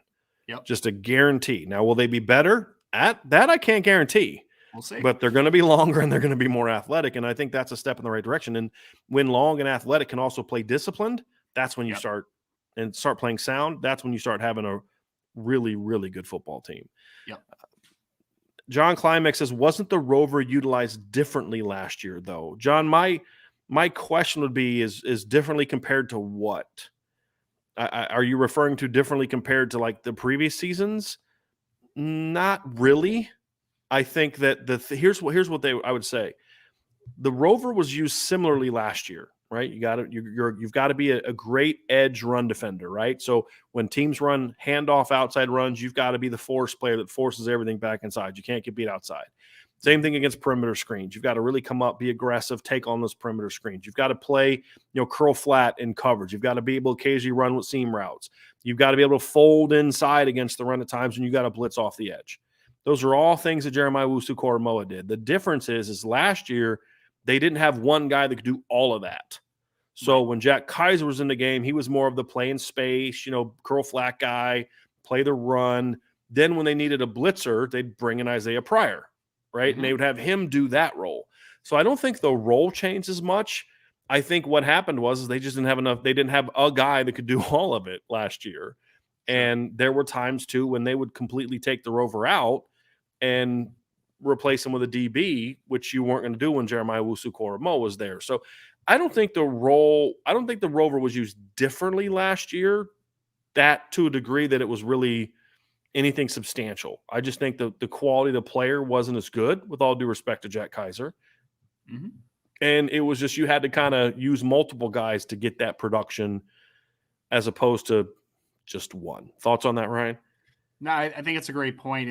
I feel like they had to compartmentalize a little bit, right? Like there just was not a one package deal. You had to kind of mesh different styles to get the whole package, right? Because you can see, like you said, Jeremiah Owusu-Koramoah, there's no reason to take that guy off the field because there's nobody that's going to be better in that role at a specific thing than somebody that's not on the field. I feel similarly to, and I know, Drew Tranquil was a darn good Rover before he started obviously packing on the weight and to play inside, but like he was the same way. It's like, why would you take that guy off? Because he can do everything. Now, obviously he wasn't quite as explosive as Jock, but he could still do all those things, whether it's blitz, work inside as a more like a Sam linebacker to set the edge, play in the pass, like do all that type of stuff. So I think you make a great point that it's just the simple fact that they didn't have a guy that is a perfect fit, because I mean, it's not just you have to be a Sam linebacker. It's not just that you're partly a safety. You have to kind of be the best of both worlds. And I think that neither Jack or Isaiah fit that perfectly, but hopefully they find, well, I don't even know if you have to find someone that's the perfect thing. You just have to have players that can fit those roles no matter what the role is, right? Like, I don't think you necessarily need the guy. I mean, you would like the guy that does everything, but as long as you have players, a combination that can do all of it, then you'll be okay, personally. All right. Terry Washburn, I think this is going to be a quick answer. How many freshmen do you see starting on the O-line? And I want to be clear because somebody else made this comment before. When we are going to talk about freshmen in this instance, we're going to refer to how Notre Dame classifies players, which means not a redshirt freshman, a redshirt sophomore. We mentioned those things. I said redshirt sophomore earlier, but in regards to answering these kind of questions, how many freshmen do you see starting on the O-line? So we're not going to count Blake Fisher or Rocco Spindler as freshmen. Sure. So how many of the class of 2022 do you see starting as freshmen? I know my answer is 0. Ryan, what is your answer? My answer is also 0. I feel like hopefully the offensive line is Blake Fisher, Joe Waltz, Andrew Kristofic, Josh Lugg, and Jared Patterson. Obviously, if you want to classify Blake Fisher as a redshirt freshman, that's fine. But if we're sticking to the true freshman model, I can't anticipate, because then the only other person, Brian, that might have the freshman label, and again, we're not working with true freshmen, is I guess Rocco Spindler, right? Right. But I mean, even he has a little bit of an uphill battle to. I mean, he'll have an opportunity, obviously, but he's obviously still also not a true freshman. Right. I think if we were going to drag it out to because like that's one of my biggest pet peeves. I hate when they have these all freshman teams and there's second year players on there. Like, you're not a freshman. Like, you've got a whole year advantage, sometimes a year and a half advantage on an actual freshman. Like, if you're gonna just especially after that free year, man. There were some guys that were playing substantial amount of time, not just like the 4-game rule, you know. Drew Pine right now has more eligibility remaining than Tyler Buckner does. Think about that. Yeah. You know, so it's a weird situation. Irishman 7114, do you think Botelho could find a spot as a player who could specifically attack Navy because he can attack downhill and cover less athletic players? I mean, so yes, in the instance that when you playing a team like Navy that runs the triple option, it's very role dependent, and it's very responsibility dependent. Because like I remember when I played in high school, and then I coached for the same high school. When we played a triple option team every year, and it was always middle linebacker. Well, we played a 5-2. So the 2 inside linebackers, you had dive. The defensive ends, you had quarterback. The safeties coming up, rolling down, you had quarterback to pitch. So everybody has the responsibility in that defense. And I think if Jordan Botelho, because I know you're talking about the discipline aspect of his game, I think if you tell Jordan Botelho, this is your responsibility. You have dive all the time, or you have quarterback all the time. You have pitch, whatever it is. If you simplify it that way, I think that you can get away with it. And I think that he would be an asset in that regard, because he obviously has the speed and has the athleticism. If he just understands this is the one thing you need to take away on this play, every single play, then yes, I think he could be an asset against the triple option attack.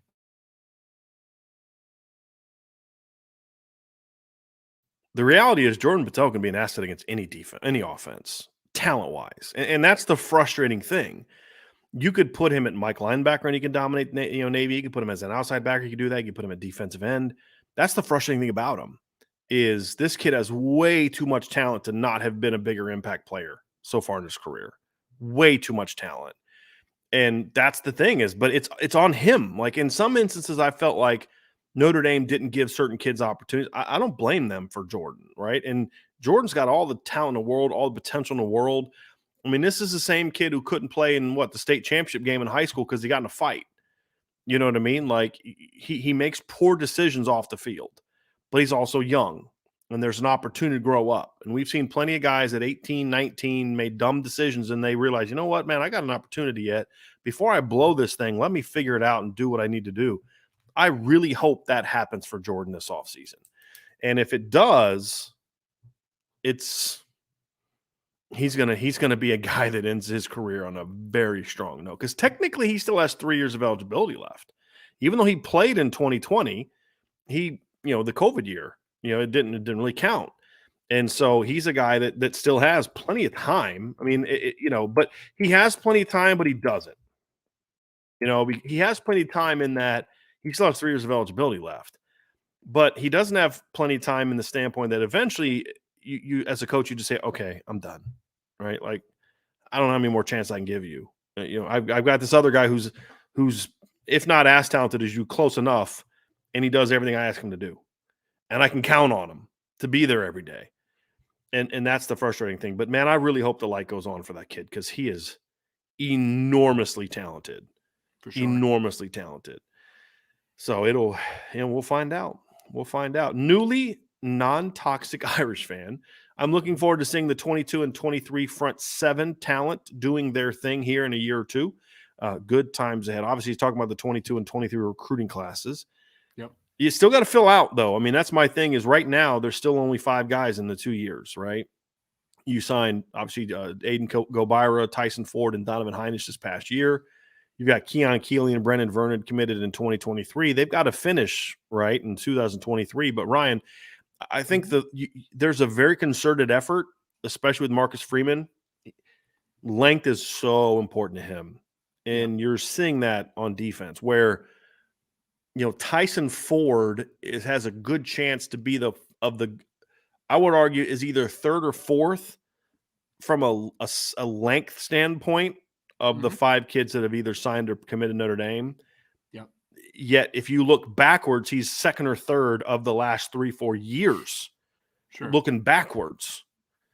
And, there's a lot of talent. And that's the thing is like, you got a chance to have some long, powerful, athletic dudes. So, yes, there's a chance if they can finish with a Jason Moore, with a Devin Houston, with guys like that, Ryan, you're talking about a front that has a chance. We're talking about the linebackers. I'm talking about the D line, right?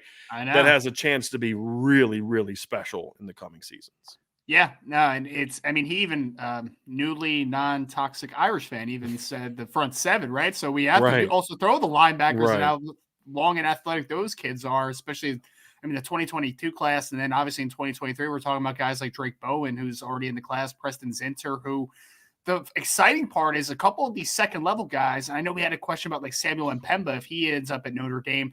Samuel Mpemba could end up as a Viper down the line. He could end up as a Rover. He could end up as a Will, Mike. He could play anywhere. So length gives you possibilities, and there is a lot of possibilities, not only from an alignment perspective, but also pressure package perspective, how you can move these guys up and down the line of scrimmage. They play a 4-2-5, but you don't have to just simply say we're, between a 4-2-5 and a 3-man front. Like, you could do so many endless possibilities working depending on what you want to do with the type of talent that they have coming in. So the length just, I think, applies so many different possibilities to this front. Like, I'm just excited to see how it finishes, and I'm excited to see how they implement some of these guys. Because like you said, Tyson Ford, edge, 3-tech, 4-eye, like he could play anywhere, man. It's going to be exciting. And Beau Bauer can play big end. He could play weak Viper. Keon Keeley, we've talked about, could eventually be a big end and a 4 down. Ideally, he's a Viper. The point, you look at Brennan Vernon. We just talked the other day. He could be big end, 3-tech, nose. He can play all over. Jason Moore, same way. And then the thing about the linebackers is, because you look at with Drake Bowen, when you look at Preston Zinter, if they're able to add a Samuel Mpemba or a Tamir Robinson or a Jaden Osbury, or Darian Gillette. Any of the Rovers that they're still recruiting, right? Yep. Situational football is going to come to college football. Now, I don't know if it'll ever be like it is in the NFL, but it's going to come it's coming to college football. And Marcus Freeman sees that, and I think that's part of the reason he brought in Al Golden. Sure. Is to say, hey, look, you've been in college, so the limitations on being able to take a NFL system and applying it to college players. The limitations there. Even at an academic school like a Virginia. Yet you also know how effective having a situational type of look can be, especially in this era of kids leaving whenever they want and there being no consequences or repercussions for transferring now. It allows you to keep more kids engaged, but also it makes it easier for you to be able to match up. I think it's even more important for Notre Dame, who 1 week is playing. If you just go look at their schedule, 1 week they're playing Ohio State and what they do. Then if you get 2-3 games later, they're playing North Carolina, which is a different type of air raid. Then they play BYU. Then they're playing Navy. Then they're playing Clemson and their spread offense. Then they're playing USC and their air raid offense. Then last year it's Wisconsin and Purdue in back-to-back weeks, which are very different offenses. Then you got Navy. You have to play so many different types of offenses. Having the kind of depth and versatility from an athleticism standpoint says, hey, look, we got to get faster this week. So this is the packages that we're going to use. Or, hey, we can match up with them on first and second down, but this is what they do on third down, and we can't quite match up with that in this package, so we're going to put so-and-so here. Or, hey, you know what? This week we're playing a team that wants to play big boy football. So normally, Josh Burnham and Junior Chilmaka are rotating a Mike. This week we're going to play them together. Having that ability to do those things, but you got to have guys that aren't fit into one spot. You got to have guys that can't be pigeonholed. So let's just say in a couple years that you just need to have more speed at both end spots, right? Like, you love your big ends, but man, you're just not getting enough pressure against some of the pass-oriented teams. So all of a sudden you say, hey, look, let's move Aiden Gobaira to big end, who's, let's say him and Keon are rotating at Viper as a 1-2 punch. Hey, let's move Aiden to big end against USC and have Keon at Viper, and all of a sudden we move Tyson Ford into 3 technique and put Brennan at the nose, and all of a sudden Now we're getting after the quarterback against this team that spreads the football. This may not work when we go play, Miami in 2 weeks, or go play Wisconsin in 2 weeks, or Arkansas in 2 weeks. But against this team, this look gives us a chance to really match up against them. And that's why it's so important to have athleticism, length, and versatility, to your point, Ryan. And I think it is a reason why Marcus Freeman coveted Al Golden the way that he did, compared to maybe some of the other guys who are really good college defensive coordinators. But having that pro and college experience from Al Golden gives him the potential to do some really interesting things at a place like Notre Dame. And I'm curious to see if I'm right on that. And again, that's my read. That's my prediction. That's not guaranteed that that's what we're going to do. That's my read. I'm curious if I'm going to be right on that, Ryan. And I'm curious what you think about, do you see that being the direction that Notre Dame can, should, or will go? I believe so. I think so, because we just talked a little bit about, could Jordan Botelho be a Navy stopper, right, and be in a very specific role? I feel like you can find those niches, because I think about USC with what they want to do, and even what they've done over the last couple of years. I'm obviously Lincoln Riley coming in, but like even what they have been doing under like Graham Harrell recently, it's like, wouldn't it be nice if you had a big end like a Tyson Ford that you could throw in a 3-tech, because he needs to get after the quarterback and you're not getting enough interior pressure?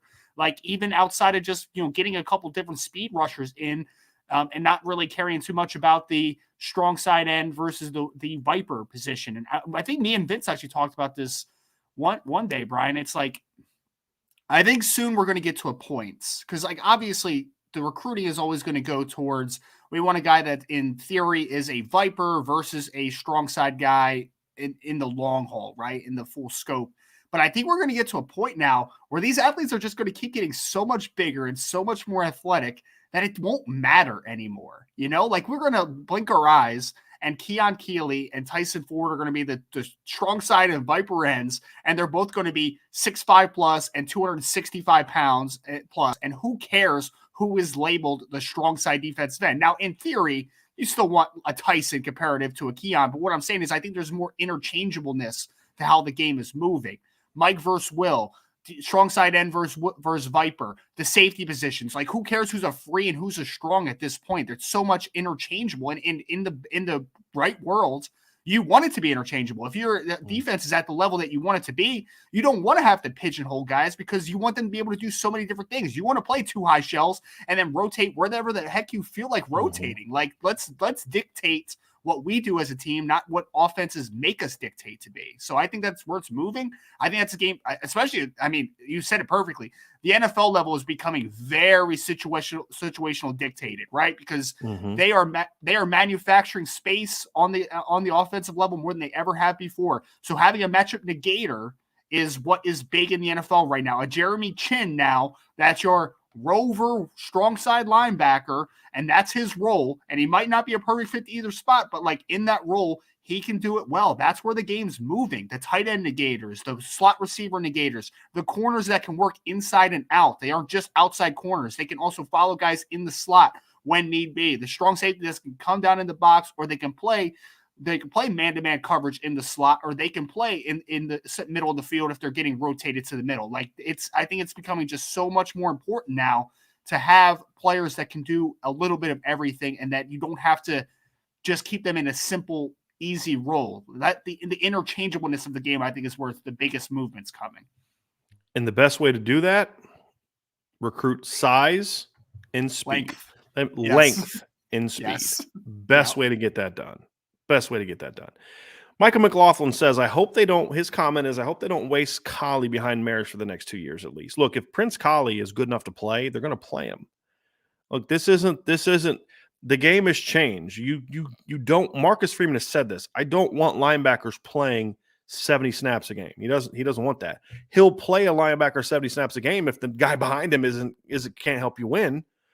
But in a perfect world, part of the reason they signed a 4-man linebacker class, and they're looking to get at least 3 more in the 2023 class, is because he doesn't want to play just 3 linebackers all game. He wants to play 5, 6, different linebackers. And so if Prince Collie is good, knows the defense, is physically where he needs to be and all this kind of thing, he's going to play whether Marist is a starter or not. And it'll be as part of rotation, or it could be in a situation where, hey, look, our 2 best linebackers are our 2 wills. So we got to figure something out and get one of these guys somewhere else to make sure we're getting our best players in the field. So if Prince Collie's one of their 3 or 4 best linebackers, he's going to play whether he starts or not. And I think that's a smart way of going about it. We have a recruiting question, and this is the one I believe you're referring to earlier, Ryan, from Colin Park. Mm-hmm. Where do we stand with Samuel Mpemba?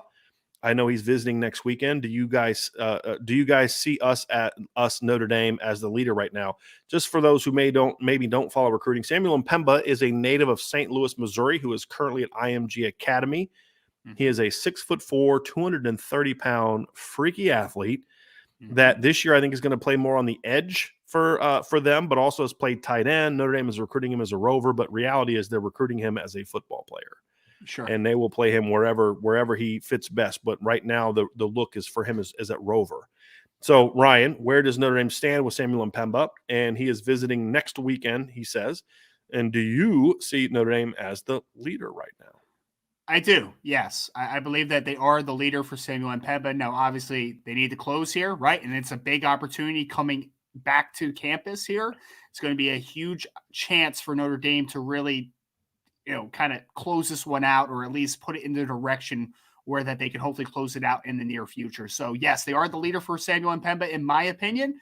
But I think that they still need to finish this one, right? Like, this isn't a foregone conclusion that no matter how this visit goes, it's a done deal. They need to really hit this one out of the park, in my opinion. Yeah, I think that Notre Dame has been sort of the school he's kind of had in the back of his mind as the school he likes the most for a long time. I think some other schools that are a little closer to him have been able to distract him with things, but I think that a really strong visit could put the distance being too great. Now, the flip side is if they can't knock it out of the park, then it's going to go one of two directions shortly after this visit. And this is a kid too, Ryan, that was originally going to make his decision in the fall. Yeah. So he's kind of slowed that down, but he's not a kid that's like, yeah, I'm waiting till January or I'm waiting until February. I could see him making a decision sooner. It's not guaranteed sooner. And I think part of that's going to be is just how much can Notre Dame knock that visit out of the park. Absolutely. Yeah, I agree completely. He's definitely a kid that I feel like is going to move things up comparative to move things back. I agree kind of with the timeline aspect of everything. And I mean, he's an exciting player. You kind of highlighted at the beginning. I mean, he could literally play if he wanted to. He could play tight end in college, right? Like, he could play at Notre Dame. At Notre Dame. Yeah. No, he'd be a welcome addition inside that room. He's a good football player, man. Yes. He's really athletic, 6'4", length, freaky, right? So he could play. He could end up as a Viper, like I said before. He could end up as a Rover, as he a could be a big end in time. I mean, he's got a great frame. I mean, this kid can play anywhere. Say, what position do you project him as? Football player. I mean, you really say that because it's just for the first time in my life, I saw that on a depth chart, which was phenomenal. Virginia had, what's the kid's name? Keontae Thompson, right? Yeah, yes. They had him listed. His position was FBP.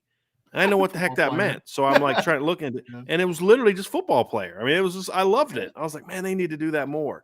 But that's Samuel Mpemba, right? Like, what's his position? Football player, right? Like that's, I love it. So you recruit a guy like that because you can figure that other part out. The position part will take care of itself eventually.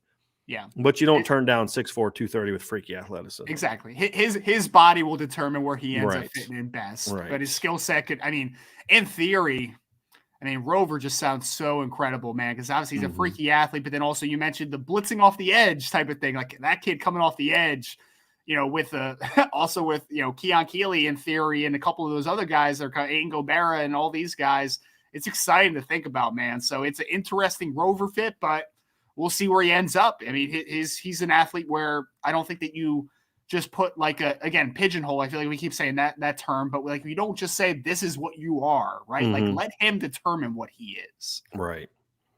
All right, next question, also from Colin Park. If you were to bet on it, does Dante Moore commit before April's end? I think I said this yesterday, Ryan, that I do expect him to commit before the end of April for two reasons. Number one, based on his own comments, he has always said, I want to make sure I find the right fit, but I also understand that I need to make a decision sooner because I'm going to be key as the quarterback. I'm going to be key to making sure the class fills out the right way. He has said that for a long time.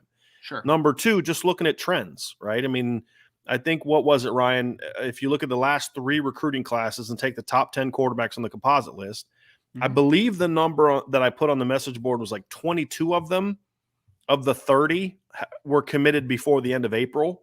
Yeah. And like 27 of the 30 were committed before the end of July. So it's also looking at trends. Now, does Dante Moore have a commitment date in mind? No, he doesn't. And he still has a couple more visits he's going to be taking.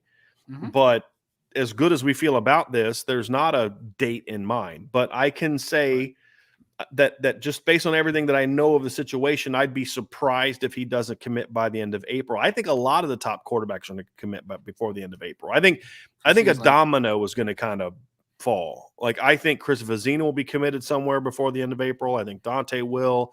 I think there's going to be Malachi Nelson's already committed. I think Nico will have committed before the end of April. I think we're going to see a run on the big-time quarterbacks happen soon. And then once that happens, then the pressure gets ramped. Because, like, right now, a lot of schools don't have to ramp up the pressure because all these kids are still uncommitted, right? But, let's say Alabama gets the feeling that they're not going to get Arch Manning. Do they then ramp up the pressure on Chris Vizina? Well, if you're a school that wants Chris Vizina, you realize that, hey, we got to eventually ramp the pressure up on him to make sure that he's not uncommitted, because we have a better chance of keeping him from decommitting than we have him in flipping to Bama than we do of him committing to Bama as an uncommitted player, right? Sure. So that's how the game is played. So I do feel like he'll be committed by the end of April. When that's going to be, we don't have an answer on that yet, but I think so, just for all the reasons I mentioned. Absolutely. Yep. I get the same vibe on that one as well. Jeff Fluke has a draft question, Ryan. Who are your top sleepers in the draft? So let's give me 2 guys on offense and 2 guys on defense that you think are sleepers in the upcoming NFL draft. So sleeper can mean so many different things, right? It's like sleeper to get picked somewhere in the top 100, sleeper to be selected. So I'm going to kind of do like a little bit of a mix, I guess, right? So one of my favorite players in the draft is, and Brian knows about this already, right? Is I love Sean Ryan. I knew that's where you were going to go. I knew that's where you're going to go. I do. I think he's. I think he's a better football player than a few of the bigger name guys that people talk about a lot more, like Nicholas Petit-Frere and those types of dudes. Like Sean Ryan is just such a better football player, in my opinion. And I mean, he went to the combine. He's right around 6'5", 321 pounds. He's a 33.5-inch vertical. He's a 64-foot shot putter in high school. He's an explosive, powerful kid. Arm length isn't great. So some people are going to say, is he a guard? Is he a tackle? All I know is he's going to start for a long time, no matter where he goes, man, because he is a explosive athlete.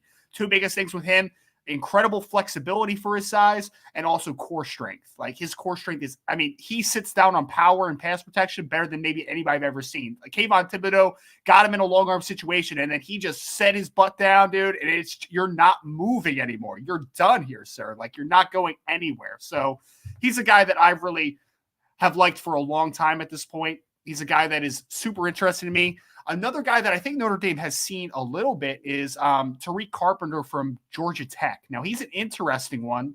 So he played safety at Georgia Tech, which is just not advantageous to him. He's like a 6'2", 230-pound dude playing in the third level.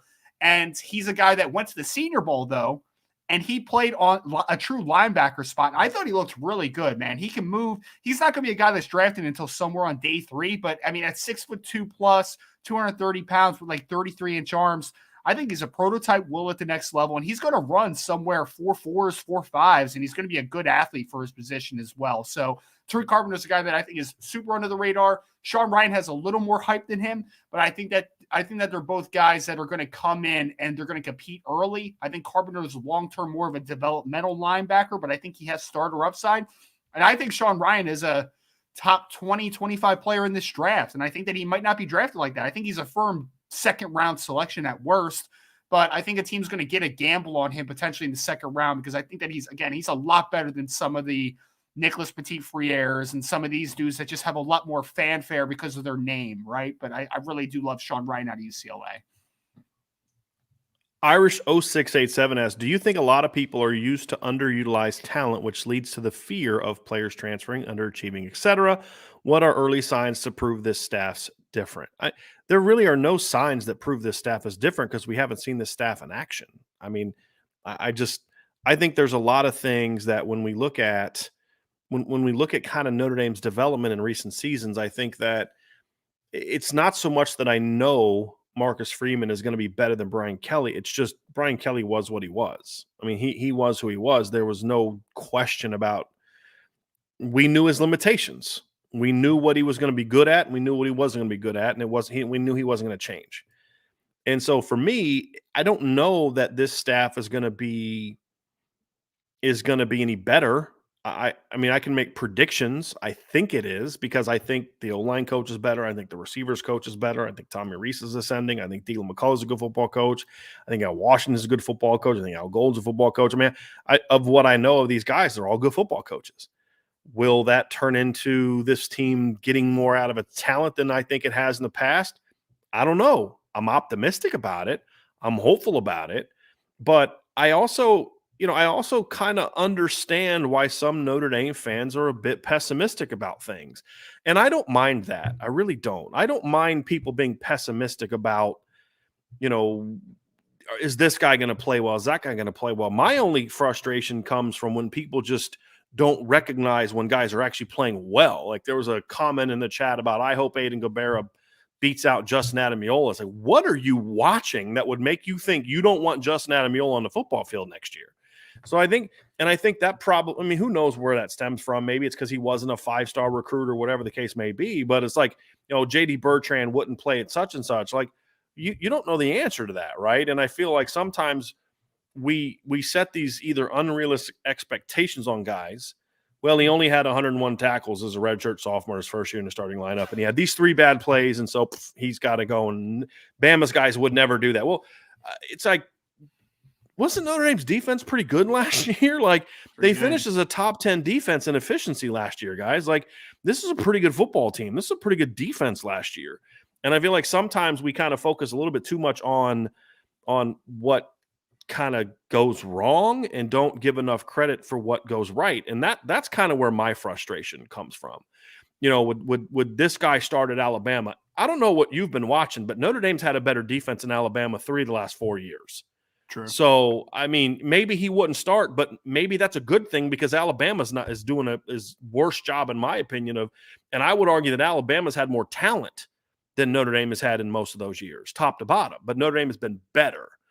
So I guess that's kind of my frustration is I understand the pessimism that some people have because, and I was talking about this with a friend of mine. He was frustrated with some of the lack of excitement that some people have for Marcus Freeman. And the reasons behind it. And I said, look, you got to understand what some Notre Dame fans, they've been here before. Mm-hmm. They've been here with this guy's the guy that's going to turn it around, right? Like, Ty Willingham's going to be that guy. No. It's going to be Charlie Weiss. Oh, look at those first 2 years. And look, he just signed the number 2 recruiting class in the country. It's going to be Charlie. Okay, that didn't work. It's going to be Brian Kelly, right? Like it's going to be him. And they've been here before. Right. And so I think there's some Notre Dame fans that got excited when Ty went 10-2. Right. We're back on track. They got excited when Charlie did what he did his first 2 years. And they got excited when BK took them to the BCS game and then the playoff games. And they're like, I've been here before. And I get my hopes up and I get excited. And then all of a sudden they come crashing down. I get that. I really do. So I don't have a problem with that. I just have a problem with, but if you're going to feel that way, at least be accurate in assessing certain players. Like some of the comments that I read about Chris Tyree, it's just like, am I watching the wrong kid? Like some of the stuff, it's like, what am I missing here? Well, this guy doesn't do this. Yeah, but he does this. He can't make people miss like Chris Tyree. Yeah, but he's not going to run a 4.65 at the combine. I can assure you that. You know what I mean? Like they're different players, and appreciate what you have. And that would be and I think some people probably accuse me of that when it comes to like Ian Book, for example, but that's a different story for a different day. Omar Austin says, I'm extremely excited. Omar, I haven't seen you for a while, buddy, so I'm glad to see you back here with some questions. And he says, I'm extremely excited about the IB intel on Samuel Mpemba. Again, that's why you need to be on the message board like Omar Austin is to know what exactly that is. What's your floor? Ryan, this is for you. What's your floor ceiling comps for him? Also, is Brian coming around to the possibility of Notre Dame having the number 1 class in the next 2 years? So even though you spelled my name wrong, Omar, you're an OG. You've been on this channel from the beginning. You've seen my name spelled with a Y from the beginning. I'm kidding. Ryan, I'm going to have you answer the question about Mpemba, and then I'll answer the question about the number 1 class. Yeah, I mean, so when I think of Samuel Mpemba, obviously long-term, I think defensive side of football, I know we talked about like he could play tight end. Sure, he could. But I think of a long, athletic kid who I think can do a lot of different things. Could pass rush, could work off the slot, could do things in coverage, sandbacker, do all these types of things. Anthony Barr is a guy that comes to my mind, not the UCLA version of Anthony Barr because he was more of a true edge, but the Anthony Barr that we see now with the Minnesota Vikings, who's that sandbacker that they play on ball some, they play in coverage, tight end eraser, does all these different types of things. That's a guy that kind of reminds me, at least from an athletic perspective, because Anthony Barr was like 6'5" and ran like 4'5", something like he was a long athletic freak of nature.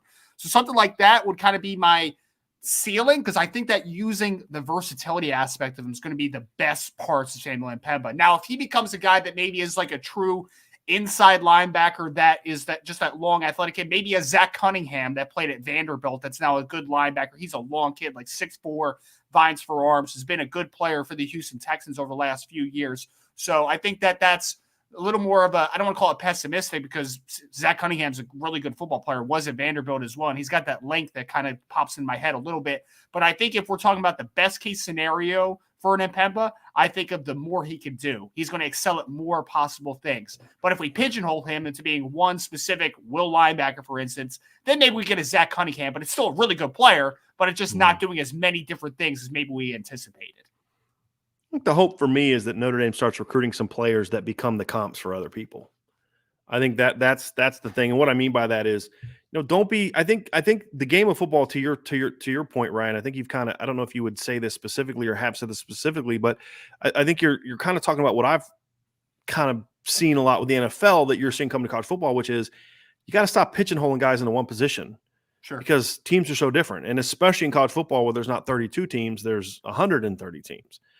There's a lot more, you're going to play a lot of different things. So maybe one week you're going to use a guy here, the next week you use them there, and within a game you may move them all around and do things. And the more guys you have that the other team doesn't know where he's going to line up, if you can do that while also staying within the context of you're still disciplined, you're still assignment correct, because you can get a little too crazy with some of that stuff, right? Like you can move guys so much that they just start making mistakes, right? Jacks of all trades, masters of none. But to where you take a guy like Samuel Mpemba and say, hey, look, there aren't a lot of people like him.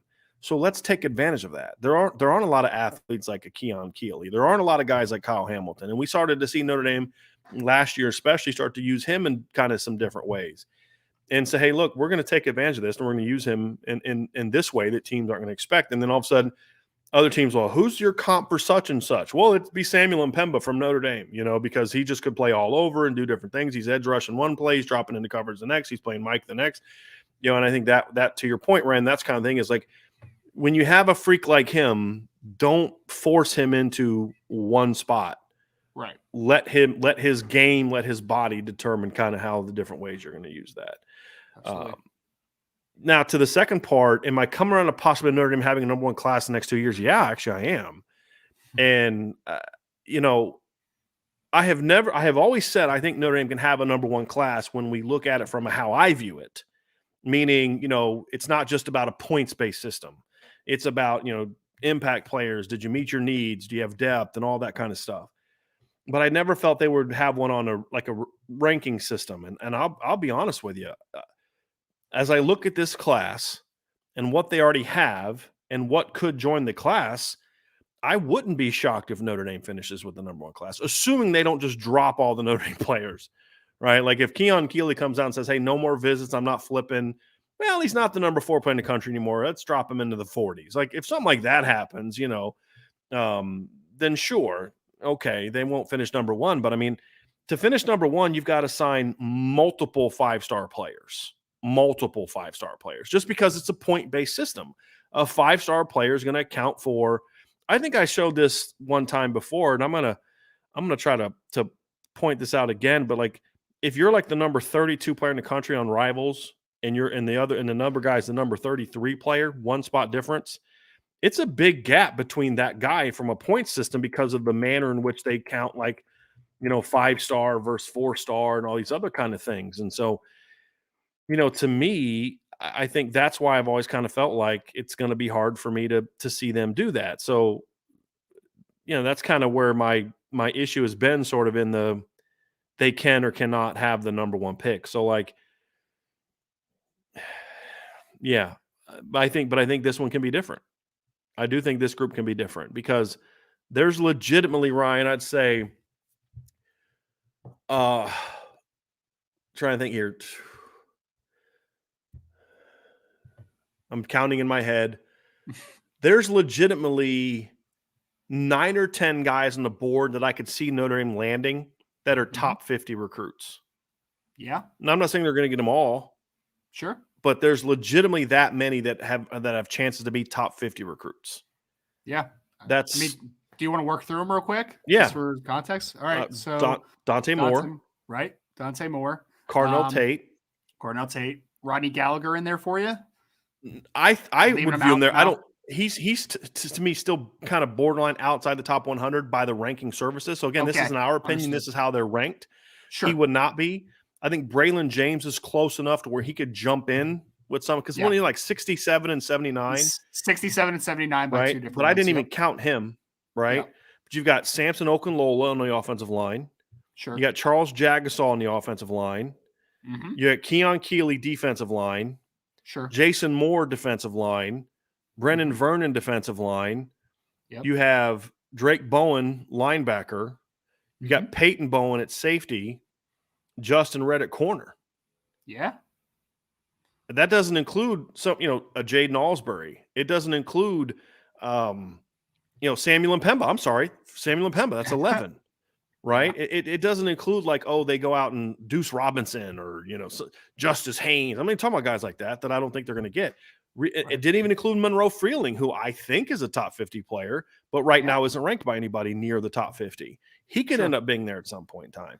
Now, am I predicting they're going to get all 11 of those guys? No, that wasn't the question. But I'm saying they could have me, because that would be 20% of the top 50 players. Nobody does that. You know what I mean? Even and obviously recruiting rankings can be so over the board, but I mean, even Darian Gillette, who they're getting in with, right, out of Texas, the linebacker, he's a top 100 recruit by one platform at least. I think it was On 3 had him as like the 60-something player or something like that. Right. Like, yeah. And I didn't count him because I think right now I don't count him as a guy that they're going to get because he's never visited before, right? Sure. I mean, so like the realistic targets, I think maybe of that group they get 7 of them. That's still a lot. Then you add in the Rodney Gallaghers and the Cooper Flanagans and the guys that are top 100 to 150 type of guys, Don Schulers and players like that. Yeah, this has got a chance to be there's a chance, like other than Ronan Hannafin, who's the guy that you right now projected the class that's a 3-star player? And I don't think Ronan Hannafin's a 3-star player, but he's ranked as one. I think the running back Love, I'm not going to say I'm projecting him there, but I'm saying if he is eventually part of the class, I think he's a 3-star by a couple of the platforms, right? I think he might be a 4-star by one as well, but I think by the end of it, he's not going to be. I agree. But to your point now, yes. Yes. To your point now, yes, he is ranked by that. I know I'm looking at it now. I know Rivals ranks him as a 3-star. And I'm looking at 247 now, see where they rank him. They have him as a 3-star too. So he'd be another one. Yeah, he's another one. That's pretty good. It's pretty good. That's really good for the people that look at stars the way that they do. You know what I mean? If Ronan Hannafin ends up being their lowest ranked recruit, that just speaks to the volumes of this class. Because Ronan that Hannafin also speaks to poor evaluation ability of the national service. Absolutely, no argument there. But if you look at it, I mean, look, assuming they keep the guys in the class they have now, because that's a part of this too, right? Like if you add Samuel Mpemba, then lose Peyton Bowen or lose Keon Keeley, that's a wash, from a ranking standpoint. And so with some people, it's a drop down, especially with Keon. But if you look at like Dante Moore, I'm not even going to throw Cardinal Tate in there. I'm going to go Charles Jagasaw, Samuel Mpemba, Jason Moore. I mean, those are 4 top 50 players right there that you and I think, between the two of us, think that Notre Dame is the leader for. Just right off the top of our heads, right? You would add we would both add Monroe Freeling in there as a top 100 guy that we think Notre Dame leads for. Yep. And Braylon James is a top 100 guy that I think Notre Dame leads for. And again, the visit's going to have a big impact on that. Yep. That's a pretty impressive list to go with the fact that they already have 5 top 100 guys already in the class. And then if you get a Dante Moore, what is the impact of that? Does that then allow you to go get a Cardinal Tate and a Rodney Gallagher and a Braylon James? Does that allow you to get in the game with a Deuce Robinson at that point in time? Does that allow you to have a better chance of getting, Samson Okunlola? Mm-hmm. You get what I'm saying? So, yeah, I think it's got a chance. I'm not predicting it because that's number one. I honestly don't care. You want me to be happy about a class? I want to look at it at the end of the day, whether it's ranked 1 or 7, and say I'm not trading that class for anybody. That's what I care about, as opposed to what a rivals-based point system or 247-based point system is going to say. So that's where I'm coming from. I think the thing that helps them too is, here's a unique thing about this, Ryan, is Dante Moore is a Northern kid. Mm-hmm. Charles Jagasaw is a Northern kid. Jason Moore is a Northern kid. Samson Okunlola is a Northern kid. Mm-hmm. Cardinal Tate's a Northern kid. There's a lot of elite Northern Rodney Gallagher. There's a lot of elite Northern kids in this class, more than normal. I think that has helped Notre Dame, in my opinion. Drake Bowen is a Northern kid. Brennan Vernon's a Northern kid. There's usually not enough Northern kids for Notre Dame and Ohio State to both have top 5 classes. You kind of got to go outside your region. But as the St. Louis isn't Northern, but it's not exactly Southeastern either. Mm-hmm. And that's where Samuel Mpemba's from. So, yeah, that is also something that has helped Notre Dame, that they can have a chance to get a 5-star quarterback that's from further north than South Bend. If you look at a map, it's not by much, but it's more northern than South Bend, right? Yeah. That doesn't happen very often. And so you could get 2 5-star kids from the state of Illinois. We haven't seen that a lot lately, where there is 2 5-star kids, because Charles Jagasaw is ranked as the number 7 player in the country by On3 Sports, and Cardinal Tate's a 5-star. It's not often Illinois has 2 5-stars, much less Notre Dame having the ability to get both of them. So I think that has helped too, and I don't think we can guarantee that that's going to happen every year. I don't see that as being the case in most seasons. So there's a lot of things factoring into it, but the fact that we've been having this conversation makes it fun. It makes it fun. Irish 0687, is Dante Moore, Marcus Mariota in college a comparison that works at all? What are your thoughts on that, Ryan? I say no. I mean, I think there's a smoothness to both when they're in, potentially in college that is parallel to a degree, but I just think that Marcus is taller, right? Different type of passer, a little bit of different of an athlete also, a little more of a runner as far as his style. So I don't love the comparison. I understand why it is made. I get it to a degree, but would not be one that I would make. I think Dante can run, but he's not a runner. Somebody sent me an evaluation that said that he's not really a really good athlete. And I kind of chuckled at that and just laughed. Ryan, I'll have to show that to you after we're done. Sounds good. But not the athlete of other top quarterbacks in the class. And I just kind of laughed and I was like, good Lord, have mercy. It's stylistically, I don't think they're similar in really any way. And for comps, I'm going to ignore the whole for this particular, I'm going to ignore the body type. Because you're correct, they have very different bodies. But just ignoring that, look at the games. Marcus was a spread quarterback that was a run-throw guy, in my opinion. Yep. And Dante is a passing quarterback that's also athletic. Dante is far more of a pure drop-back passer than anything that would be considered comparable to Marcus Mariota. I mean, to me, if guys that I would compare him to, this is going to sound silly. He's closer to Mac Jones than he is Marcus Mariota. in regards to the type of offense you're going to put him into, right? Like Mac Jones can sit back and just sit in the pocket and pick you apart. That's not Marcus's game. Dante can run 0 times and dominate you, right? Marcus needed that element in his game to be effective, in my opinion. And so the skill set doesn't compare to Mac Jones, but how he attacks you, great decision maker, accurate, great anticipation, manipulates the pocket well. Those things I say he has in common, but he's a better athlete than Mac Jones was. I think the best comparison is the most recent one, and that's Bryce Young.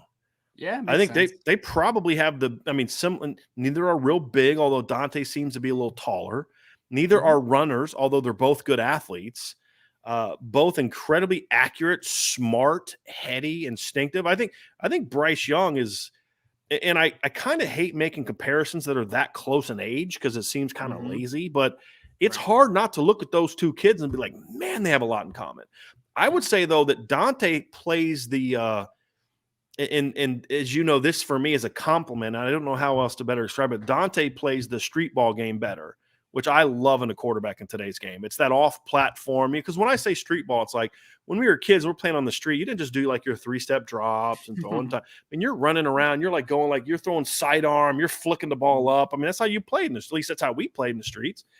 And Dante can do that, where Bryce Young, to me, is more of a traditional drop back quarterback and how he plays. I mean, he can do some stuff off platform, but it's not really his wheelhouse. Dante can just flick the ball and change arm angles and do all this other kind of stuff that I love in a modern quarterback. Sure. And so, but yeah, I think that's the best comparison that I can find, Ryan. Are there any others that when you look at Dante, when people ask for comps, that you start to say, hey, look, that's kind of where you tend to go with that? There's no perfect one. I like the Bryce Young one. Maybe Russell Wilson a little bit, not fully though. Like, I don't know. It's at Wisconsin, I think that would make a lot of sense, Ryan, especially if we look at Russell, what he was in college. I think that comp makes a lot of sense because Russell at Wisconsin was not a guy that was running a whole lot. You know, especially not like what he was at Mississippi, at the NC State, but Russell completed 72.8% of his passes, 33 touchdowns and 4 picks. I mean, that's nuts. I mean, that was back when 72.8% was really nutty. Like, you just didn't see that. Right. And, in that year he rushed for 338 yards, 6 touchdowns. That's not a lot. That's not a ton of yards. So he was more in a structured offense that forced him to be a little bit more of a traditional passer, but he could do some stuff off script as a passer. Absolutely. That would make me, and see, you're just kind of trying to make me feel better about the fact the Broncos just traded for Russell Wilson. Denver Bronco great Russell Wilson. Yeah. Let's see him be great in the Bronco uniform first. The last 2 great quarterbacks for the Broncos did some pretty special things, but I could see the Russell Wilson comp. I could. A couple inches taller.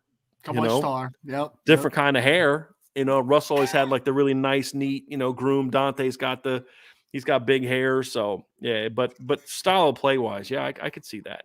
Dig it. Will Chesanic, Brian, I've heard you say you think Notre Dame's interior line could use some beef. The Howard Cross conversion, for example.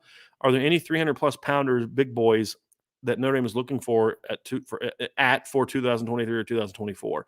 So just so you understand what I mean by beef, I don't care about 300 pounds. I care about being more than 265 and 270, which is what Howard Cross is. To me, that is where I want to see more beef. I also want to see more length. That's also a bigger issue for me. It's not so much that you're, like Aaron Donald isn't the biggest guy, but he's really strong and plays powerful. And to me, I want guys that play with power more so than having a 330 pounder that just kind of uses his weight to eat up space, right? Like, that's not what I'm looking for. And I don't think that if you're Notre Dame, look, your rival is USC. That's the one team is going to be on your schedule every year. You look at the next couple of years. Does a 310 pounder help you beat Clemson, Ohio State, or USC the next 2-3 years? I don't think it does. A guy that can play over the nose with power and penetration ability will help you, whether that's a 285 pounder or a 310 pounder. He's got to be able to move and play with power. And that's more of what I'm referring to, is guys that have some size and some power, whether they're 290 or whether they're 320. But give me the 290 guy that can move over the 320 space eater any day of the week, because Notre Dame's not a 2-gap defense. They're a 1-gap defense. And Georgia needs that beef. Their defense doesn't work without a Jordan Davis because they're a 2-gap front still. Notre Dame is not a 2-gap front. And that kind of leads us to another question, too, from Andre Neely. He said, Notre Dame looks like it's moving to a 3-4. And Notre Dame is not moving to a 3-4. And I understand two things that would make people think that. Number one is Al Golden ran a 3-4 at two of his last 3 stops. He didn't run one at Miami. It's mostly 4 down at Miami. He was 3 down at Temple, and he was a 3 down as a defensive coordinator at Virginia. I don't think that's what he's bringing. I think that was more of he was running Al Groh's defense at Cincinnati. I mean, I keep saying the orange is kidding me, I think maybe. Who knows? It's not even orange. I don't know why I keep freaking saying Cincinnati.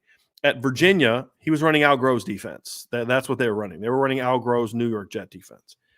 At Temple, it was more of a, we don't have enough linemen to run a 4-down defense. You know what I mean? Yeah. And he had a really good 3-4 type end in Muhammad. Was it Muhammad? What's his last name? Wilkerson. Yes, and Wilkerson, who ended up being a first-round draft pick, I believe. Correct? Yes. Yep. And so that's just kind of what he could recruit to at Miami. They were more 4-down because that's what Miami could recruit to. I think the other reason I think people are thinking that is because they're recruiting so many linebackers, which I understand. I think Notre Dame is more looking at when they go 3 down being a 3-3-5 as opposed to a 3-4. I think that's more of what Notre Dame is looking for. So to kind of answer Andre's question, I don't think that Notre Dame is looking to get down to be a 3-4 team. I don't think the personnel that they're recruiting fits that, because I don't think they're recruiting enough. They'd have to start to the Will's question. They would have to go get a 300+ pounder to play the nose if that was going to be the case. Even in a 1-gapping 3-4, which we saw the Chargers ran under Norv Turner. I think was it Wade Phillips. I think Wade Phillips was back in the day was a 1-gap 3-4 guy. Yeah, but there are some of those. But even then, you still need some beef at nose. And they're just not recruiting that. And there's a couple guys on the board that are 300+. Not a lot. It's more Devin Houston's. It's more 6'5", 280. That's more of what they're looking for. And that's the kind of beef I want, Ryan. I don't want 6'2", 280 like Myron Tungavaloa. I don't want 6'2", 290 like Kurt Heinrich. I want 6'5", 285. That's what I want. I want long arms. That's what I mean when I mean more beef, is just the bigger overall body is what I'm referring to there. Thoughts on that, Ryan? Yeah, no, I agree completely. I think that's so. If Notre Dame was just recruiting to that structure, right? We're talking about pigeonholing, right? That pigeonholes you to just being a 3-man front potentially.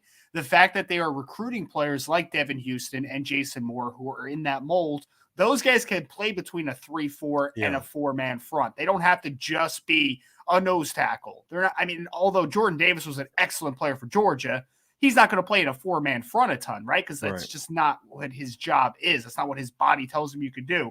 Jason Moore, you could convince me that long-term 3-man front, he could be a 4-eye, 5-tech, whatever. You can convince me in a 4-man front, he could play on the edge. He could play some 3 and maybe even work down to a nose in some packages, right? So I think that recruiting that length more than the girth is what Notre Dame is doing, and the projectability of bodies. Because Devin Houston could be 300 if you want him to be, but you don't need him to be just because you're just going to be rotating between so many different fronts. It's not a necessity to be 300+ pounds in this defense. Right. All right, last one. We got a draft question for you, Ryan. Tommy Guns asked, Ryan, draft prediction time. First and second round projected guys. Biggest non-quarterback reach is number 1. We'll take these one at a time. Who is the biggest non-quarterback reach that you're going to see in the draft? I think the guy that we keep getting projected to the top 10 recently by guys like Dane Brugler and Daniel Jeremiah is Trevor Penning from Northern Iowa at number 6 to the Carolina Panthers. Offensive tackle is a guy that keeps getting projected. I loved their offensive tackle that came out last year, Spencer Brown, who's now starting with the Buffalo Bills. I like Trevor Penning. I think he could be a good starting right tackle at the next level. Top 10 overall is just way too rich for my blood, man. I would not touch that guy that high. I have a second round grade on him. I would be okay with them drafting him somewhere in the late first rounds in a vacuum. But I think that he's going to get drafted way, way, way too high for how I feel about him. And then a guy that's a little different in a vacuum, I think that you could say Jordan Davis from Georgia, who we just talked about, is a top 20 to 25 football player in this class. I'm good with that. But there's a thing called positional value when you start talking about the NFL. What Jordan Davis does right now just is not as valuable as it once was. And I think that he has an opportunity to go in the top 15 to 20 picks because he just went to the combine and at 341 pounds, he ran a 4.78, which is the most ridiculous thing I've ever seen in my life. But that is not very translatable to what he does on the field, right? And people keep talking about like, oh, the upside. Well, the upside is that he doesn't rush the passer much, and the position that he plays also doesn't dictate that he rushes the passer much. So I think that someone's going to draft him way too high for the impact that the position that he plays dictates on the game. So one guy that I just think is just going to be completely overblown is Trevor Penning because I just don't think he's the quality. I think that Jordan Davis is the quality in the vacuum, but I don't think the position that he plays should be drafted that high. He's more a late first round to a contender, early second round type of player based upon what he does as a football player. But he's going to get drafted very high because you don't see 4.78 at 341 pounds too often. Ever. Not too often. Ever. You never see that. Longest slide. So first and second round projected guys. Who has the longest slide? It's a tough one. I mean, people keep talking about Derek Stingley from LSU, right? And I don't know how long. So the slide might be a guy that people thought was a top 5 lock 2 years ago to being now 15 to 20, somewhere in that ballpark, maybe, just because he hasn't played a ton of football over the last 2 years, right? Your greatest ability is availability, and he just has not been available. And even when he has played over the last 2 years, it just hasn't been as good as it was in 2019 when he was a true freshman. So I think that's a tremendous slide. Trying to think if there's anybody else. Yeah, no, I think that one. And then there's always going to be guys that when we hear what the medicals were at the combine and the rechecks, that are going to slide down the board. Like you think of Jeremiah Wusu-Koramoah last year, obviously, that he fell a little bit. There's always guys that just fall a little bit that you didn't really anticipate, but then you find out later, it was injury related. Like Tevin Jenkins, I think, had a recheck last year coming out of Oklahoma State. He was projected as like a late first round guy. Didn't go to like the 50s because of it as well. So there's always going to be a medical check that you don't quite have a good intel on at the time. But I think the guy that makes the most sense is Derek Stingley for the question, just because I think that he just has not been available enough over the last 2 years that I think people are going to be a little bit hesitant on him at points. And next we have which team makes the what the were they thinking pick? I already know who one of mine is, and it's basically you got easy. A good shot at getting this right every year. Just go with the Jets. And I wasn't going to go there. They're going to get double chances to have a stupid pick. And that's why I say, like, yeah, the Jets are going to do one thing stupid because that's just what the Jets do. But who is the team, Ryan, in your opinion, that you are predicting is going to have a what in the world are they thinking pick? It's the Seattle Seahawks, man. It's the same every single year. I mean, LJ Collier in the first round a couple years ago. Jordan Brooks from the Texas Tech, the linebacker, a couple years ago. Like these picks come out of left field, literally from the Seattle Seahawks. And now with the trade with the Denver Broncos, they get to pick in the top 10, which they're never there ever, right? So they're a 9th overall selection. We did a mock draft the other day on my podcast, and I was like, we were trying to be predictive. And one, I don't know what the heck they're going to do, man, because you could never predict the Seahawks. I ended up giving them like Boye Mafe from Minnesota, who should be like a second round pick, but I'm like, it's the Seattle Seahawks. So like, you never know, man. They are just the weirdest team ever to mock draft for. So I would guess that it would be the Seattle Seahawks.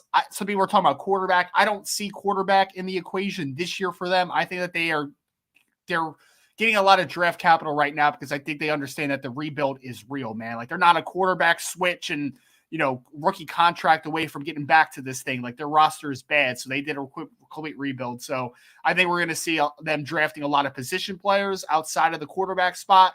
And I don't know. They just always throw you in a little bit of a wrench. So we'll see what the Seahawks do at 9. I have no idea what they're going to do. It has been weird to see how badly they've drafted the last 4 or 5 years. Last year they drafted, even in the second round, they drafted Dwayne Eskridge out of Western Michigan, the wide receiver. It's like, why? Why did you just do that? Doesn't make any sense. I mean, Like, some of the stuff, like, and you're talking about a team that played in 3 Super Bowls in a short period of time, won a Super Bowl, two Super Bowls. So they lost to the Yep. Patriots and then beat the Broncos. Yep. And then they have just made just like, what in the world were you thinking?